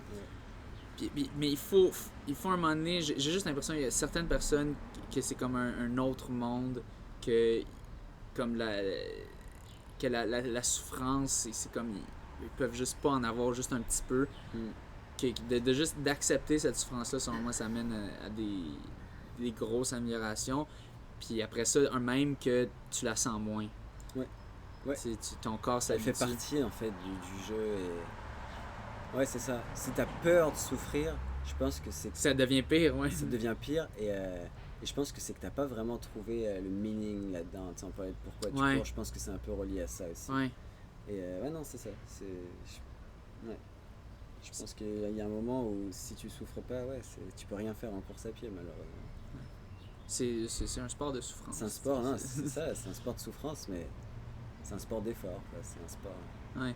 Puis c'est ça, tu mentionnais ça, je lisais un peu ton blog, là, Runwise. Est-ce que c'est un blog dans le fond, ça? Ouais, il y a une partie blog, puis il y a une partie qui va être plus coaching, formation en ligne et tout ça. Ouais, fait que dans le fond, si tu veux continuer à un peu... fait que il y a le blog dans le fond, ça c'est des articles comme vous avez déjà peut-être vu tout ça, des articles quand même développés, mais pas trop compliqués là. Lisible. Il y a du coaching, ça c'est le truc pour l'instant qui fonctionne bien. Je vois des gens, puis je discute je leur fais passer des tests que j'ai moi-même fait avec l'expérience, des tests de psychologique, personnalité, préparation mentale. Puis le but, c'est d'aller voir les maillons faibles, en fait, les maillons faibles de la personne, tu vois. Dans la psychologie. Dans la psychologie. Donc là, on va être plus sur un côté thérapie, mais je suis pas psychologue, du coup, je suis pas non plus de la thérapie, je suis plus de la thérapie cognitive, puis je vais un peu expliquer rapidement. Donc, en gros, l'idée, c'est on a tous des enjeux, des choses qui sont plus difficiles. Ça vient de notre enfance. Ça peut être, on a mal assimilé la honte. On a peur de faire des échecs. On a peur que les gens ils nous aiment moins si on se plante. C'est plein de schémas comme ça qu'on a. Puis c'est bien correct parce que voilà, on n'a pas des éducations qui sont parfaites. On est dans une société qui est hyper compétitive. Depuis qu'on est jeune, on a été noté à l'école, fait que ça peut être super traumatisant, fait que c'est difficile d'intégrer l'échec. Il y a des gens, on leur a répété depuis qu'ils ont 5 ans que c'était des génies, donc ils n'ont jamais essayé des trucs, ils auraient peur de se tromper, tu vois. Enfin bref, il y a plein d'affaires comme ça. Donc tu es pris à l'âge adulte avec tous ces trucs-là que tu n'as jamais travaillé, parce que la plupart des gens ne font jamais de thérapie. Ça coûte cher, ça fait peur et tout. Et en course à pied, ces trucs-là, ils vont influencer tout ce que tu fais. Ils vont influencer ton entraînement, ta manière de t'entraîner, ta récupération, à quoi tu penses quand tu es dans l'effort. Ça va influencer tes résultats, tes chronos, etc. Et c'est pour ça que les meilleurs athlètes, selon moi, c'est ceux qui ont une tête bien faite, c'est ceux qui durent sur le long terme, c'est ceux qui ont travaillé, qui ont une personnalité fluide, tu vois, ça roule bien. Et tu le vois, si tu prends, j'aime bien prendre Kipchoge parce que c'est facile, mais quand les gens ils voient Kipchoge, ils pensent un peu à un sage parce que le mec il a pas l'air d'avoir 1 milliard de conflits psychologiques, il a l'air d'être serein, tu vois. Ah ouais, Et son fameux sourire. C'est ça. Est-ce que tu peux vraiment. Le mec il a une carrière extraordinaire. En plus de faire surtout, il court depuis plus de 20 ans, quoi. Ouais. Genre, en fait, c'est ça. Pour moi, il y a deux trucs. Parce que tu vois plein d'athlètes qui vont performer 2-3 ans, exceptionnels, puis là tu les revois plus, tu vois. Ouais. Mais les athlètes comme Kipchoge qui sont au top pendant 20 ans, pour moi, la seule explication, c'est qu'ils ont une personnalité, ils ont résolu leurs conflits, ils sont sereins, ils sont bien dans leur peau et dans leur tête. Ça, c'est clair. Donc, moi, sinon, tu vas faire tes championnats ou whatever, puis après ça, tu vas quitter. Ouais, après ça, parce tu vas que quitter. tu peux plus topper ça. Ouais, c'est ça. Et il y a tellement de trucs. Enfin, tu sais, les échecs en course à pied, tu vas en avoir plein. Si tu as mal intégré, si tu as mal appris à faire face aux échecs, en fait, à un moment, ça va juste te peser et tu vas plus réussir à sortir de tes zones de confort. C'est pareil sur le growth mindset, sur l'article que j'avais écrit, j'expliquais comment parler d'athlètes talentueux et d'athlètes bien, ça pouvait être vraiment un problème. Ouais. Et je connais beaucoup de gens, on leur a dit quand ils étaient petits qu'ils étaient talentueux. Aujourd'hui, ces gens-là, ils ne font plus de sport. Ces gens-là, ils ne font plus de performance. Alors, il fallait qu'il soit parfait. Ouais, s'il n'était pas parfait, ben là... C'est ça. Et du coup, l'erreur devient un problème, tu vois. Ils ont assimilé, tu vois, ils fusionnent un peu le résultat avec leur estime de soi. Fait que s'ils ont une mauvaise note à l'école, ça devient des mauvaises personnes. Les parents, tu vois, ils vont pas féliciter leur enfant si leur enfant il a toujours 20 sur 20. Le mieux qu'ils peuvent faire, c'est de pas décevoir leurs parents, tu vois. Ouais. Ben, c'est pareil dans le sport, tu vois. Si Ouais. on t'a toujours dit que t'étais un génie, et c'est pour ça que des fois sur Facebook, vraiment, je lis des trucs et je pense qu'il faut faire attention quand on s'exprime sur les réseaux sociaux à pas parler des athlètes comme étant des athlètes talentueux, comme étant des génies de la performance. Je pense vraiment que ça peut avoir des effets négatifs sur ces athlètes-là. Et c'est presque des fois, pas un manque de respect, mais tu sais, ils ont beaucoup travaillé ces athlètes. Personne ne sait à quel point c'est du talent à quel point ou du travail, ou Ouais. ils ont développé énormément leurs skills. Tu sais, c'est les deux, mais je pense pas qu'on devrait parler des athlètes de cette façon. Parce que c'est Ouais. Puis comme tu disais, il faut pas avoir les attentes trop. C'est pour ça, moi, je dis toujours, soyez pessimiste. Ouais. Puis vous pourrez juste être agréablement surpris. Et tu vois, je pense que c'est un conseil que je donne dans le dernier article. Et c'est rare qu'on donne ce conseil. Souvent, on donne l'inverse. On dit soyez positif, soyez optimiste. Bah, en fait, non. Parce que si tu as peur de l'échec, si tu es quelqu'un qui est un peu anxieux sur la ligne de départ, pense au pire scénario et tu brises la glace, quoi. C'est quoi le pire scénario? Tu fais pas un PB? Est-ce que c'est si grave que ça? Est-ce que les gens ils vont te tourner le dos? Est-ce que tu vas perdre ton job? Tu vois, non, c'est pas ça. Du coup, pire scénario, je finis pas la course, tu sais, quelque chose de genre. Allez, pire scénario, tu peux finis pas la course. Tu peux la finir, la course d'habitude. Ouais, ça fait chier, mais pour de vrai, tu sais, il y a des trucs pires qui vont se passer dans ta vie. Ouais.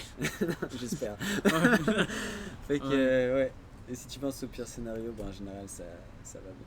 Je pense pas qu'il faille passer au pire scénario toute la course, là, mais une fois que ça dépend de ta personnalité. J'ai fait ton test de coureur. Je vais trouver le nom. C'est quoi déjà le nom de l'article? Coureur harmonieux versus obsessif. Ouais, c'est ça. J'ai fait le test en ligne. Pour ceux qui veulent aller le faire, allez sur Runwise. Run-wise wise.com. Puis, je pense qu'il faut réparer en tout cas le lien sur Facebook. En tout cas, on jasera après. Je pense que, mais quand j'ai réussi à y accéder directement sur le site, puis moi je me considère, j'avais l'impression que je serais comme très obsessif étant donné que je m'identifie vraiment à comme 90% de moi, je suis un coureur. Les gens, quand ils me voient, hey, c'est comment vont tes courses? Je sais pas si c'est comme ça pour toi aussi, mais tu sais. Ouais. Mais je pense pas qu'en fait, il y a un truc qu'il faut pas confondre, c'est identité. Tu en avais parlé le premier podcast, identité de coureur. Ouais. Genre, t'es full identité de coureur, c'est normal. Tu cours, tu fais des trucs, tes amis font de la course et tu fais un podcast sur la course et tu fais des études qui sont un peu en lien avec le sport. Ouais. Fait que voilà, et en plus ton job aussi. Fait que voilà, c'est éducation physique et tout. Fait que, mais en fait, la passion obsessive, ça veut pas dire. C'est pas. Je suis passionné par la course. La passion obsessive, c'est je ne pense qu'à la course et la course contrôle, m'obsède et est toujours dans ma tête, tu vois. Ouais. C'est-à-dire que, je sais pas, t'es avec ta copine, tu regardes un film et en fait tu regardes pas le film. T'es en train de penser à ton prochain entraînement, Ok. tes chronos, j'en sais rien, tu regardes Strava, tu sais, Ouais. c'est ça en fait la passion obsessive. Tu Ok. dors, tu fais des rêves, c'est de la course, tu te vois en train de gagner une course ou j'en sais rien. Tu sais. La passion obsessive, c'est l'obsessivité qui compte. Et c'est pour ça que le troisième critère que tu as fait dans le questionnaire, c'est la quantité de passion. Et ça, ça veut juste dire à quel point tu es passionné. Et ça, c'est pas un problème. C'est pour ça que c'est en vert quand tu es à 7 sur 7, tu vois. Ok. Ça veut dire que c'est ton identité de la course, tu vois. Genre. Ok, parce que c'est ça. Parce que, ouais, je faisais moins la distinction. Là, maintenant, merci de clarifier un peu ça. Parce que moi, dans ma tête, c'est ça. Si je me vois comme étant ça me rend un peu unidimensionnel, si on veut. Et donc, ça m'empêche de faire d'autres choses. Donc, je vois un peu dans ce sens-là, mais je vois maintenant un peu plus ce que tu veux dire, que si je fais autre chose, je suis pas bien parce que je suis pas en train de faire cette chose-là. Puis ça, je peux voir. Si tu jardines, par exemple, est-ce que tu vas penser à, je sais pas, ton Strava? Ouais, ou quand j'écoute un film, mais tu vois, c'est ça, quand tu me disais ça, j'étais comme non, je suis pas tant obsessif. J'écoute un film. C'est sûr que de temps en temps ça peut popper, c'est normal, mais c'est pas. Mais non, quand j'écoute un film, j'écoute un film. Je pense juste à ça à ce moment-là. Mais quelqu'un de passionné obsessif, je t'assure que s'il écoute un film, sur un film, il va avoir des centaines de pensées sur la course. Là. Puis peut-être c'est difficile pour toi de l'imaginer si tu l'es pas, mais il faut imaginer qu'on n'est pas tous pareils. Là. Ouais. Et des passionnés obsessifs, il y en a beaucoup. Ouais. Et c'est pour ça qu'en fait, ça dépend. Si tu es full harmonieux, 100% harmonieux et 100% obsessif, c'est des profils qui arrivent. Et en fait, c'est. Oui, la course est bien intégrée dans ta vie, mais en fait, tu as énormément d'obsessivité aussi. Et c'est ce profil-là qui est le plus à risque. Fait que le harmonieux et obsessif, c'est pas comme une balance comme ça, puis qui sont. C'est ça, c'est indépendant. En fait, il faut les regarder ensemble. Parce que si un athlète est complètement harmonieux, mais il est complètement obsessif, on s'entend que c'est un problème. Parce qu'il est à fond obsessif. Si un athlète est, je sais pas, 100% harmonieux et 0 obsessif, là je pense qu'on n'a pas trop de problèmes. Ouais.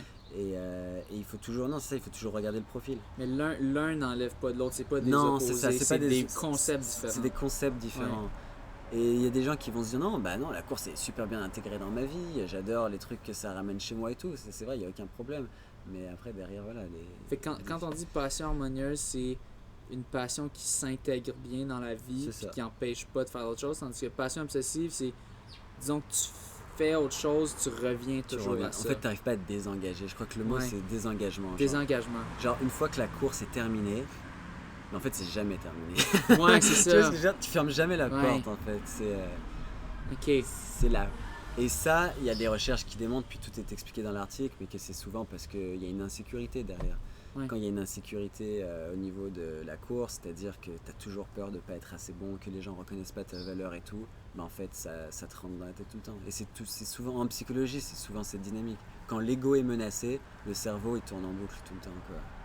Ouais. Je sais pas si c'est clair ou quoi, parce que l'ego, ça parle pas à tout le monde, mais... Ouais, l'ego qui est comme... oui, quand on pense à ego, juste, c'est comme... je suis cool ou whatever, mais c'est aussi, en psychologie, je pense que c'est juste le terme c'est le moi social, c'est le moi qui s'expose aux autres, au regard des autres, à la critique, à sa propre critique, c'est ça. Bon, fait que j'ai fait le test et voici mes résultats. Passion harmonieuse, 30 sur 42. Tu sembles avoir beaucoup de passion harmonieuse. Bon, ok, pas si pire. Passion obsessive, 26 sur 42. Donc ton niveau de passion obsessive se situe dans la moyenne.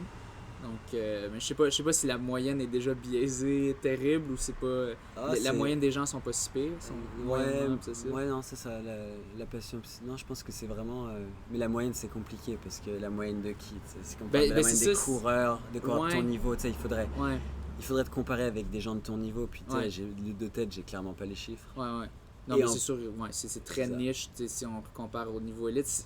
J'ai l'impression que si je me compare au niveau élite, je serais probablement moins obsessif, sûrement, vu que ça, c'est versus la moyenne des gens en général, que en général, les gens sont probablement moins obsessifs qu'un coureur de haut niveau. Mais je pense qu'on serait surpris. Je pense qu'il y a beaucoup de coureurs. Je pense qu'il n'y a pas de... En fait, je pense même que ça peut être l'inverse des fois. Je pense qu'il y a des coureurs débutants qui peuvent être beaucoup plus intenses que des coureurs pros. Parce qu'en fait, c'est l'excitation du début un peu. Tu commences un sport, tout est possible.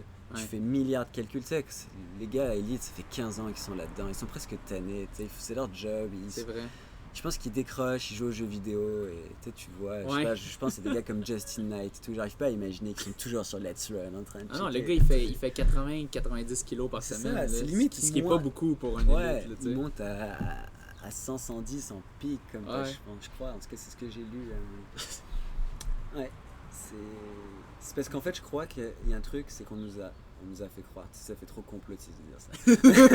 On nous a fait croire. En ces temps-ci, faut faire attention. Pas Non, avoir- on nous a on veut fait pas croire, s'associer. je veux juste dire, Oui. quand on était jeunes, on nous répétait souvent, Ouais. si tu veux faire un truc, il faut que tu y ailles à fond, tu vois. Les experts, tu sais, c'est un peu l'image d'Einstein qui était dans son bureau, puis il se faisait apporter des plateaux repas par sa conjointe, ce qui est vrai là, parce qu'il voulait travailler tout le temps. Puis c'est la seule façon d'être au top dans ton domaine. C'est la psychologie un peu, tu sais, de Elon Musk pis tout. Faut que tu travailles tout le temps, faut pas que tu dormes. Ouais, c'est ça. Elon Musk, honnêtement, il est parfait là-dedans. Parce que, mais en même temps, Elon Musk, s'il travaille pas beaucoup, comment il gère 4 compagnies?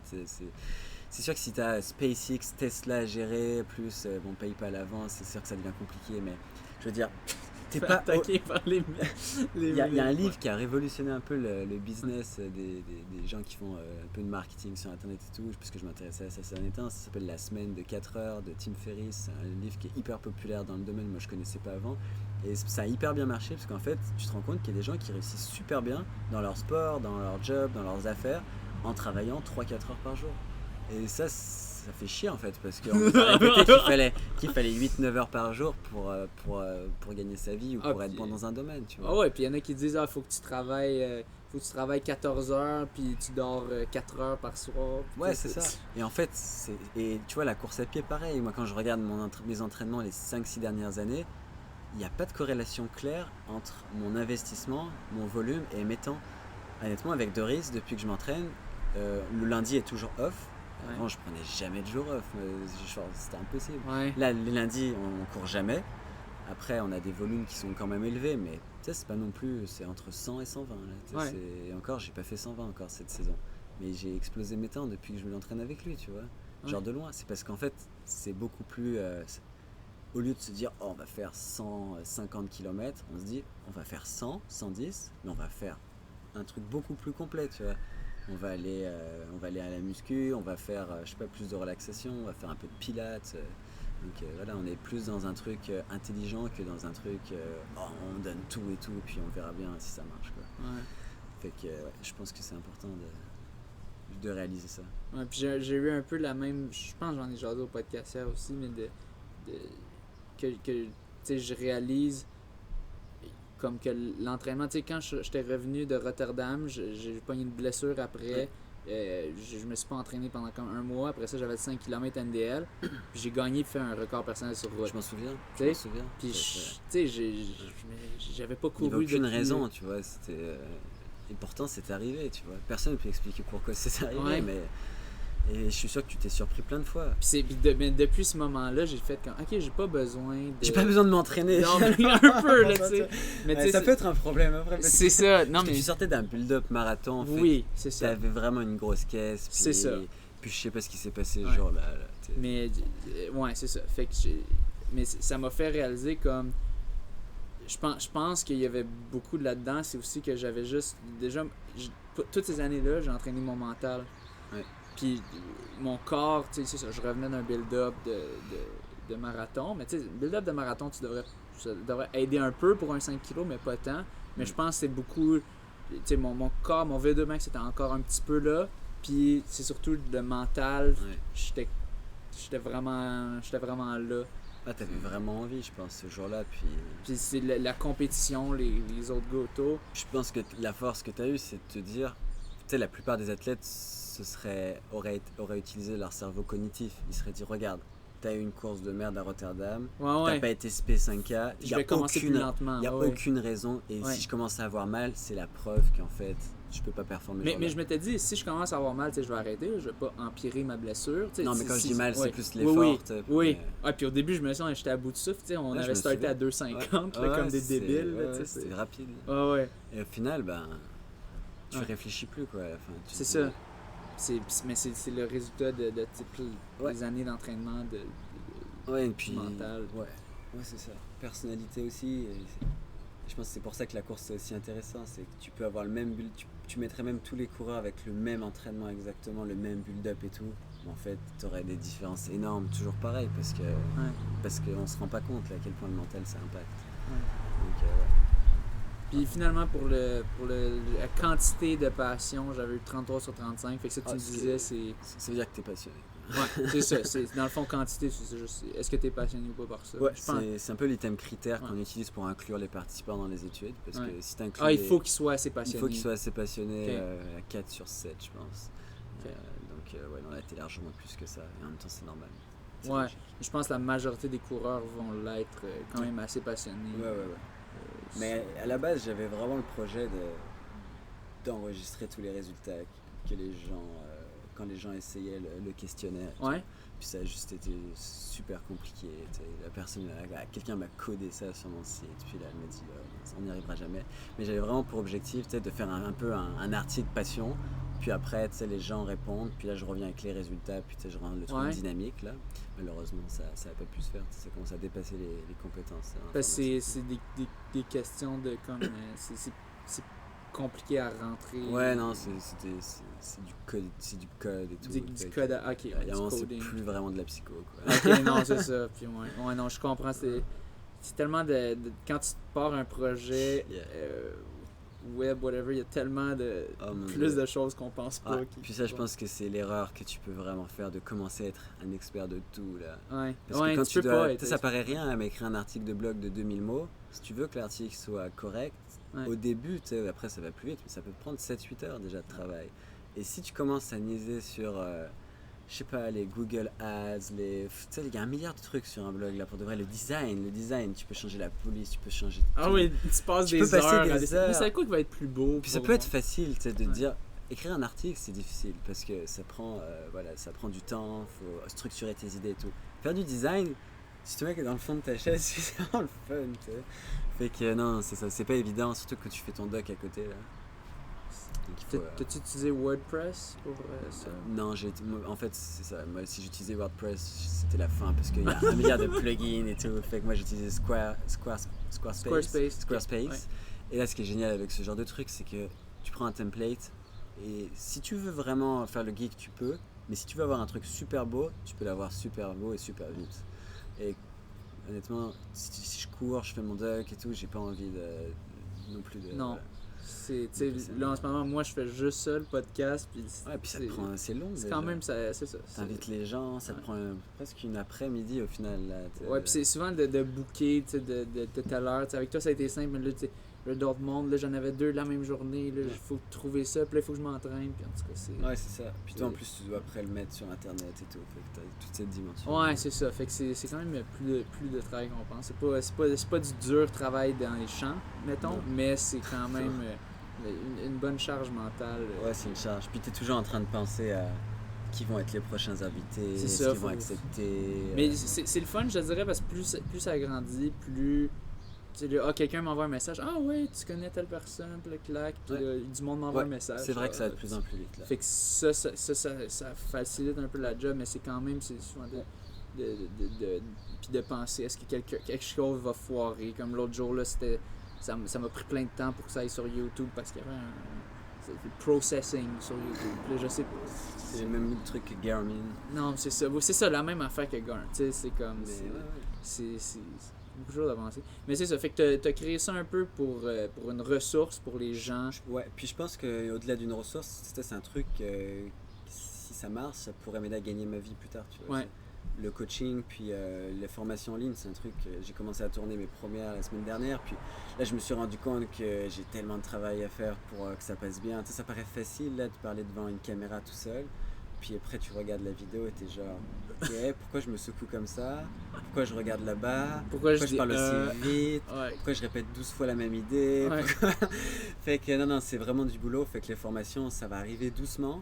Parce que j'ai plein de projets super cool, mais ça arrivera doucement et ce sera probablement payant, mais j'ai aucune idée de comment ça va être. Parce que malheureusement, je peux pas travailler gratuitement tout ça. Fait qu'il y aura une partie gratuite, une partie payante, comme ça tout le monde en aura pour son affaire, puis on verra ça. Puis là, il y a 2 articles qui s'en viennent qui vont être vraiment intéressants. Il y en a un avec à quelqu'un qui est déjà venu dans ton podcast il y a longtemps, là, avec Charles Philibert. Oui, ok, Là, nice. ça va être un long article de blog. Le pauvre, je lui ai envoyé 27 questions, fait que ça va être vraiment deep. Je sais même pas s'il y aura pas plusieurs épisodes et tout. Puis Cool. il répond vraiment en profondeur. Je suis vraiment content qu'il ait accepté. Ça va être un vraiment bel article. Puis il y en a un article qui s'en vient avec une expérience sans montre, que je sais pas si tu avais vu passer ça. Oui. J'avais demandé à des gens qui étaient prêts à abandonner leur montre pendant une semaine, puis là c'est parti, ils répondent à des questionnaires tous les jours. Ouais. C'est comme une petite étude scientifique, une semaine contrôle, une semaine expérimentale. Fait que la semaine prochaine ils enlèvent leur montre, Ouais. puis on va voir ce que ça donne. C'est ça que j'ai hâte, ça va être un article intéressant. C'est quoi que tu veux voir avec ça? J'aimerais bien en parler, mais le problème c'est que s'ils regardent ton Ok. podcast, machin, mais en gros on veut juste voir la différence de courir sans montre sur plusieurs variables psychologiques. Puis tu sais, là je peux pas les décrire parce que sinon ça il va peut biaiser. biaiser. Ouais. Mais on veut juste voir la différence, puis il y aura aussi un rapport écrit de eux. Donc, parce que ça c'est un truc sur lequel, tu sais, Trevor Hofbauer, là, le gars, il a Champion canadien. champion canadien, Ouais. 2h09, il a couru sans montre. Oui, puis c'est ça, il a couru sans Il a couru montre. sans montre. Et Oui. personne n'en a beaucoup parlé, il y a eu un mini article. Moi j'en avais parlé. Là. Ouais, C'était- c'est vrai, toi t'en avais. Non, le mais je veux gars, dire, dans les, ouais. tu sais, dans les mainstream, Ouais. ils en avaient pas énormément parlé et ça n'a Parce- pas été abordé très en profondeur au niveau psychologique. Ouais. Et, Juste pour rappeler aux auditeurs, si vous n'avez pas écouté l'épisode, Trevor Hofbauer, qui est un gars qui, je pense, son PB avant c'était 2,15, 2,16 au marathon. Il est bien sympathique puis tout, mais il en arrachait ces dernières années. Il était dans la liste d'élite au marathon de Toronto aussi. Puis il a tu sais, dans tous les articles qui discutaient ceux qui risquent de gagner, tu sais, puis il était jamais nommé là, tu sais. Puis il a gagné ça puis de manière convaincante. Il a dans le fond le record canadien juste avant que Cam Levins le batte, c'était 2h10 et quelques. Cam Levins l'a battu, il l'a fracassé, il a fait 2h09 et quelques ou même 2h08 et quelques. Mais Hofbauer, il a fini juste une petite affaire plus lent que le record que Cam Levins a fait, mais il a fini plus vite que le record canadien qui durait depuis 30 ans. Fait qu'il a vraiment crush complètement, puis il n'y avait pas de montre. Puis il y a eu tout un breakout. Fait que c'est... Il avait pas de montre et il expliquait un peu pourquoi il a fait ça et tout. Et c'est vrai que c'est un truc qui a popé dans ma tête parce que des fois je me dis, une fois en fait j'avais pas chargé ma montre, puis là je vais partir quand même, puis je suis parti sans ma montre. Le petit capote. Et j'avais l'impression d'être tout nu. J'ai l'impression que ça comptait pas, j'ai l'impression que ça avait plus de sens. Là je me suis dit, mais c'est quoi le meaning de ça? Est-ce que c'est pas fou quand même la place que ça a pris et tout? Ouais. Du coup je m'interrogeais sur les conséquences que ça pouvait avoir sur la performance, sur l'entraînement et tout. Et du coup aujourd'hui je regarde quasiment plus le pace. En séance je regarde presque plus le pace. Durant mes jogs je fais vraiment plus à l'effort maintenant.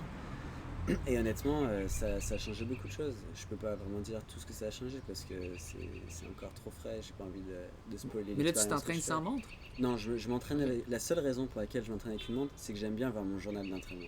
Ouais, pour Après voir je regarde en arrière, fait. c'est ça, et je Mais regarde tu mon regardes pas cycle. pendant. Non, c'est ça. Et là aujourd'hui j'ai changé l'écran. Et souvent je mets la fréquence cardiaque, ça j'aime bien parce que j'aime bien montrer la fréquence cardiaque, ou je mets juste l'heure. Ouais. Et au final. Tu regardes pas tes allures. Non, c'est ça. C'est con, mais ça relâche. Tu te mets moins de pression et c'est comme ok, je cours puis je pense à autre chose. Même pour tes entraînements. Surtout pour les entraînements, j'ai plus de facilité. Les entraînements, je t'avoue que ça me beaucoup. Avant, je me prenais vraiment la tête avec les splits et tout. Aujourd'hui, Doris il me dit ok, vous faites un 1000.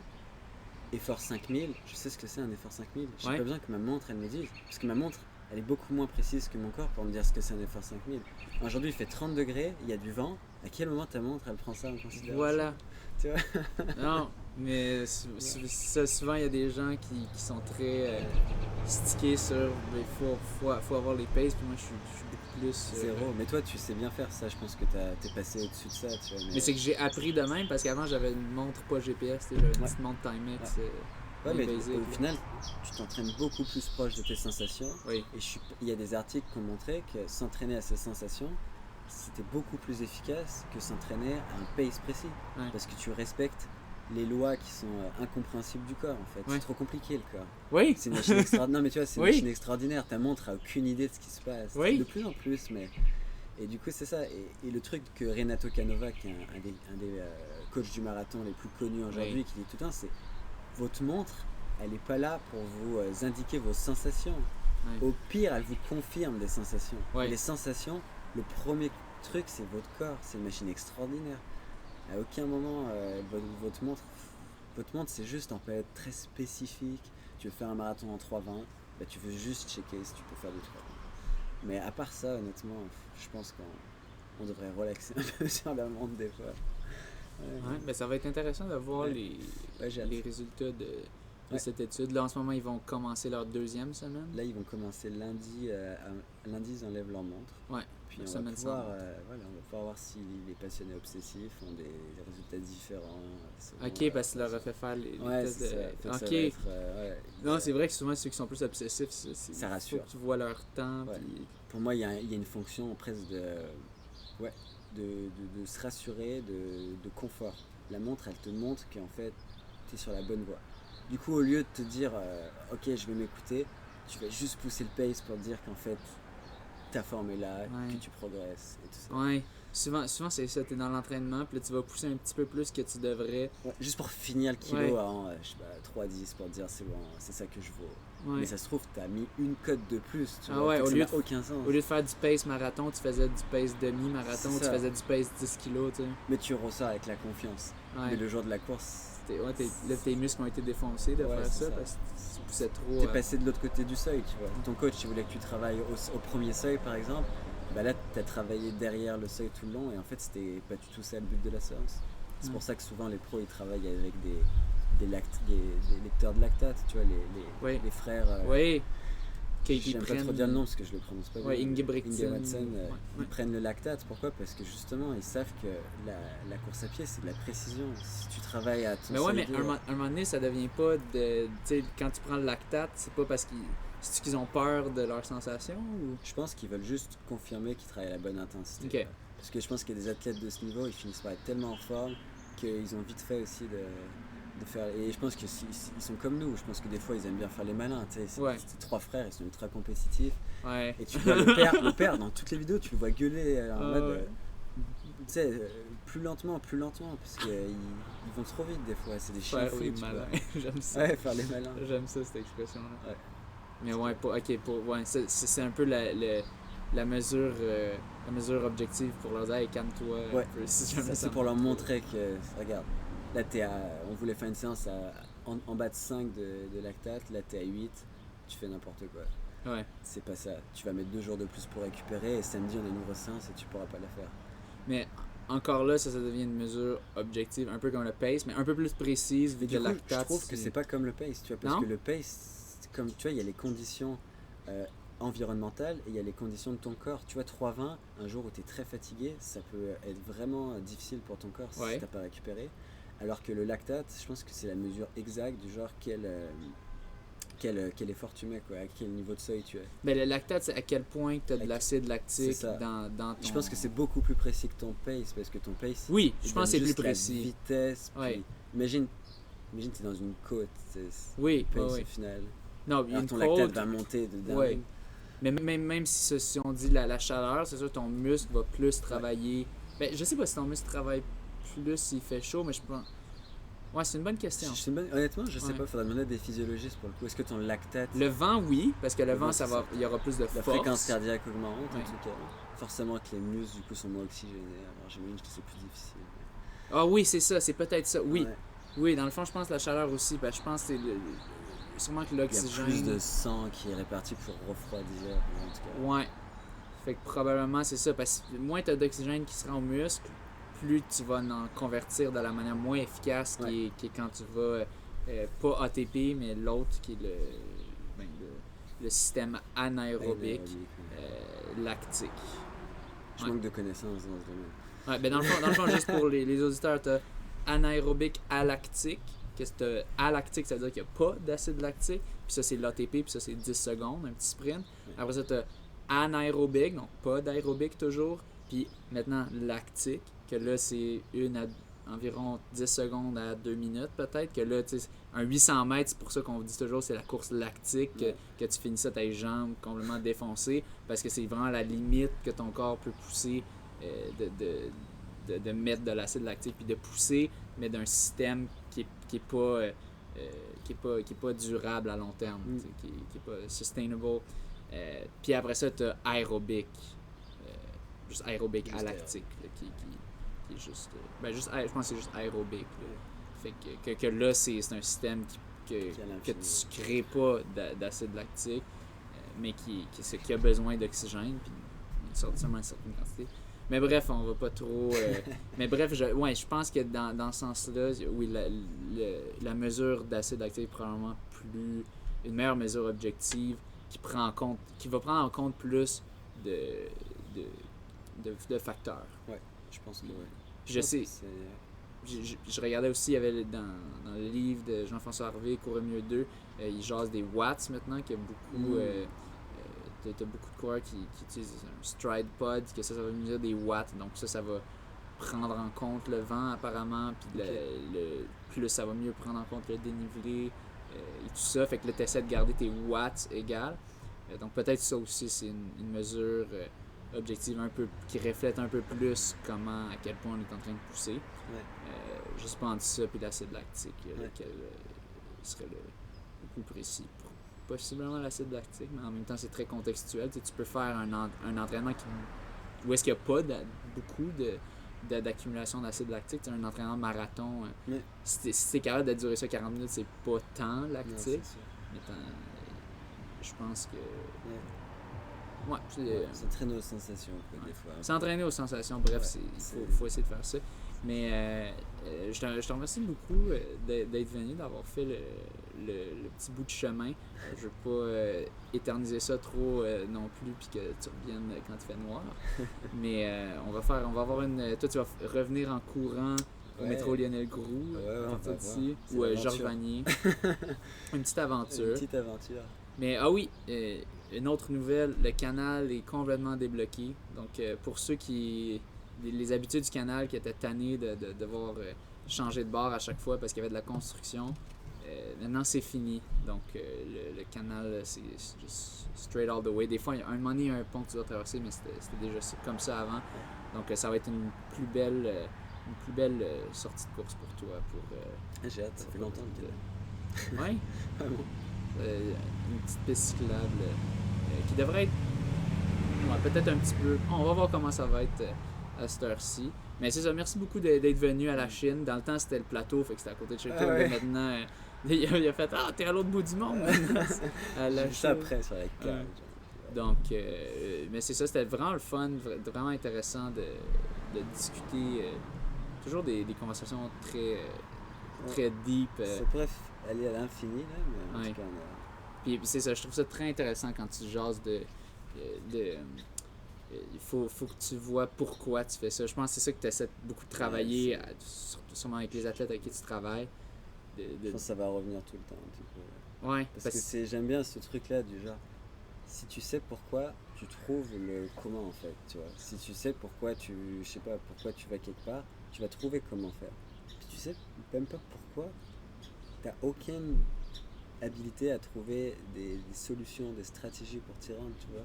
Si tu partais en vacances là, puis je pars en vacances, mais tu sais même pas où. Fait que du coup, tu sais même pas quel moyen de transport tu prends là, tu t'as aucune idée de quelle stratégie. Je sais pas si l'analogie fonctionne, mais je pense qu'elle fonctionne un peu. Tu vois. Ouais, mais c'est surtout, si tu sais pas pourquoi tu fais ça, pourquoi tu vas le faire? Ouais. C'est pourquoi souffrir? Et pourquoi? C'est ça. Si c'était un truc facile, c'est pas un drame de pas savoir pourquoi tu fais du jardinage. Personne va te demander ton pourquoi dans le jardinage. Je fais ça pas Sauf ça. si tu commences à faire 12 heures déjà. Mais si tu cours et que tu fais du marathon ou des trucs vraiment difficiles comme ça, il te faut une bonne raison de le faire. Il faut que tu le saches. Et dans le dernier article, j'en parle pas mal de trouver des raisons qui nous transcendent. Et je pense que Kipchoge, il a été excellent là-dessus. C'est qu'il a trouvé plus qu'une raison personnelle. Il a trouvé c'est presque religieux, t'sais. Il veut convaincre le monde que l'humain il est capable de courir sub tout s'il croit en lui. Lui, il y a une crème de bonne motivation. Mais lui, ça le dépasse en fait. Il veut montrer au monde, là, ça transcende juste l'ego, tu vois. C'est pour ça et en plus, il a trouvé Nike qui a les mêmes valeurs. Et du coup, c'était le bingo marketing, juste pour cette raison. Parce qu'il incarne exactement les valeurs de Nike, tu vois.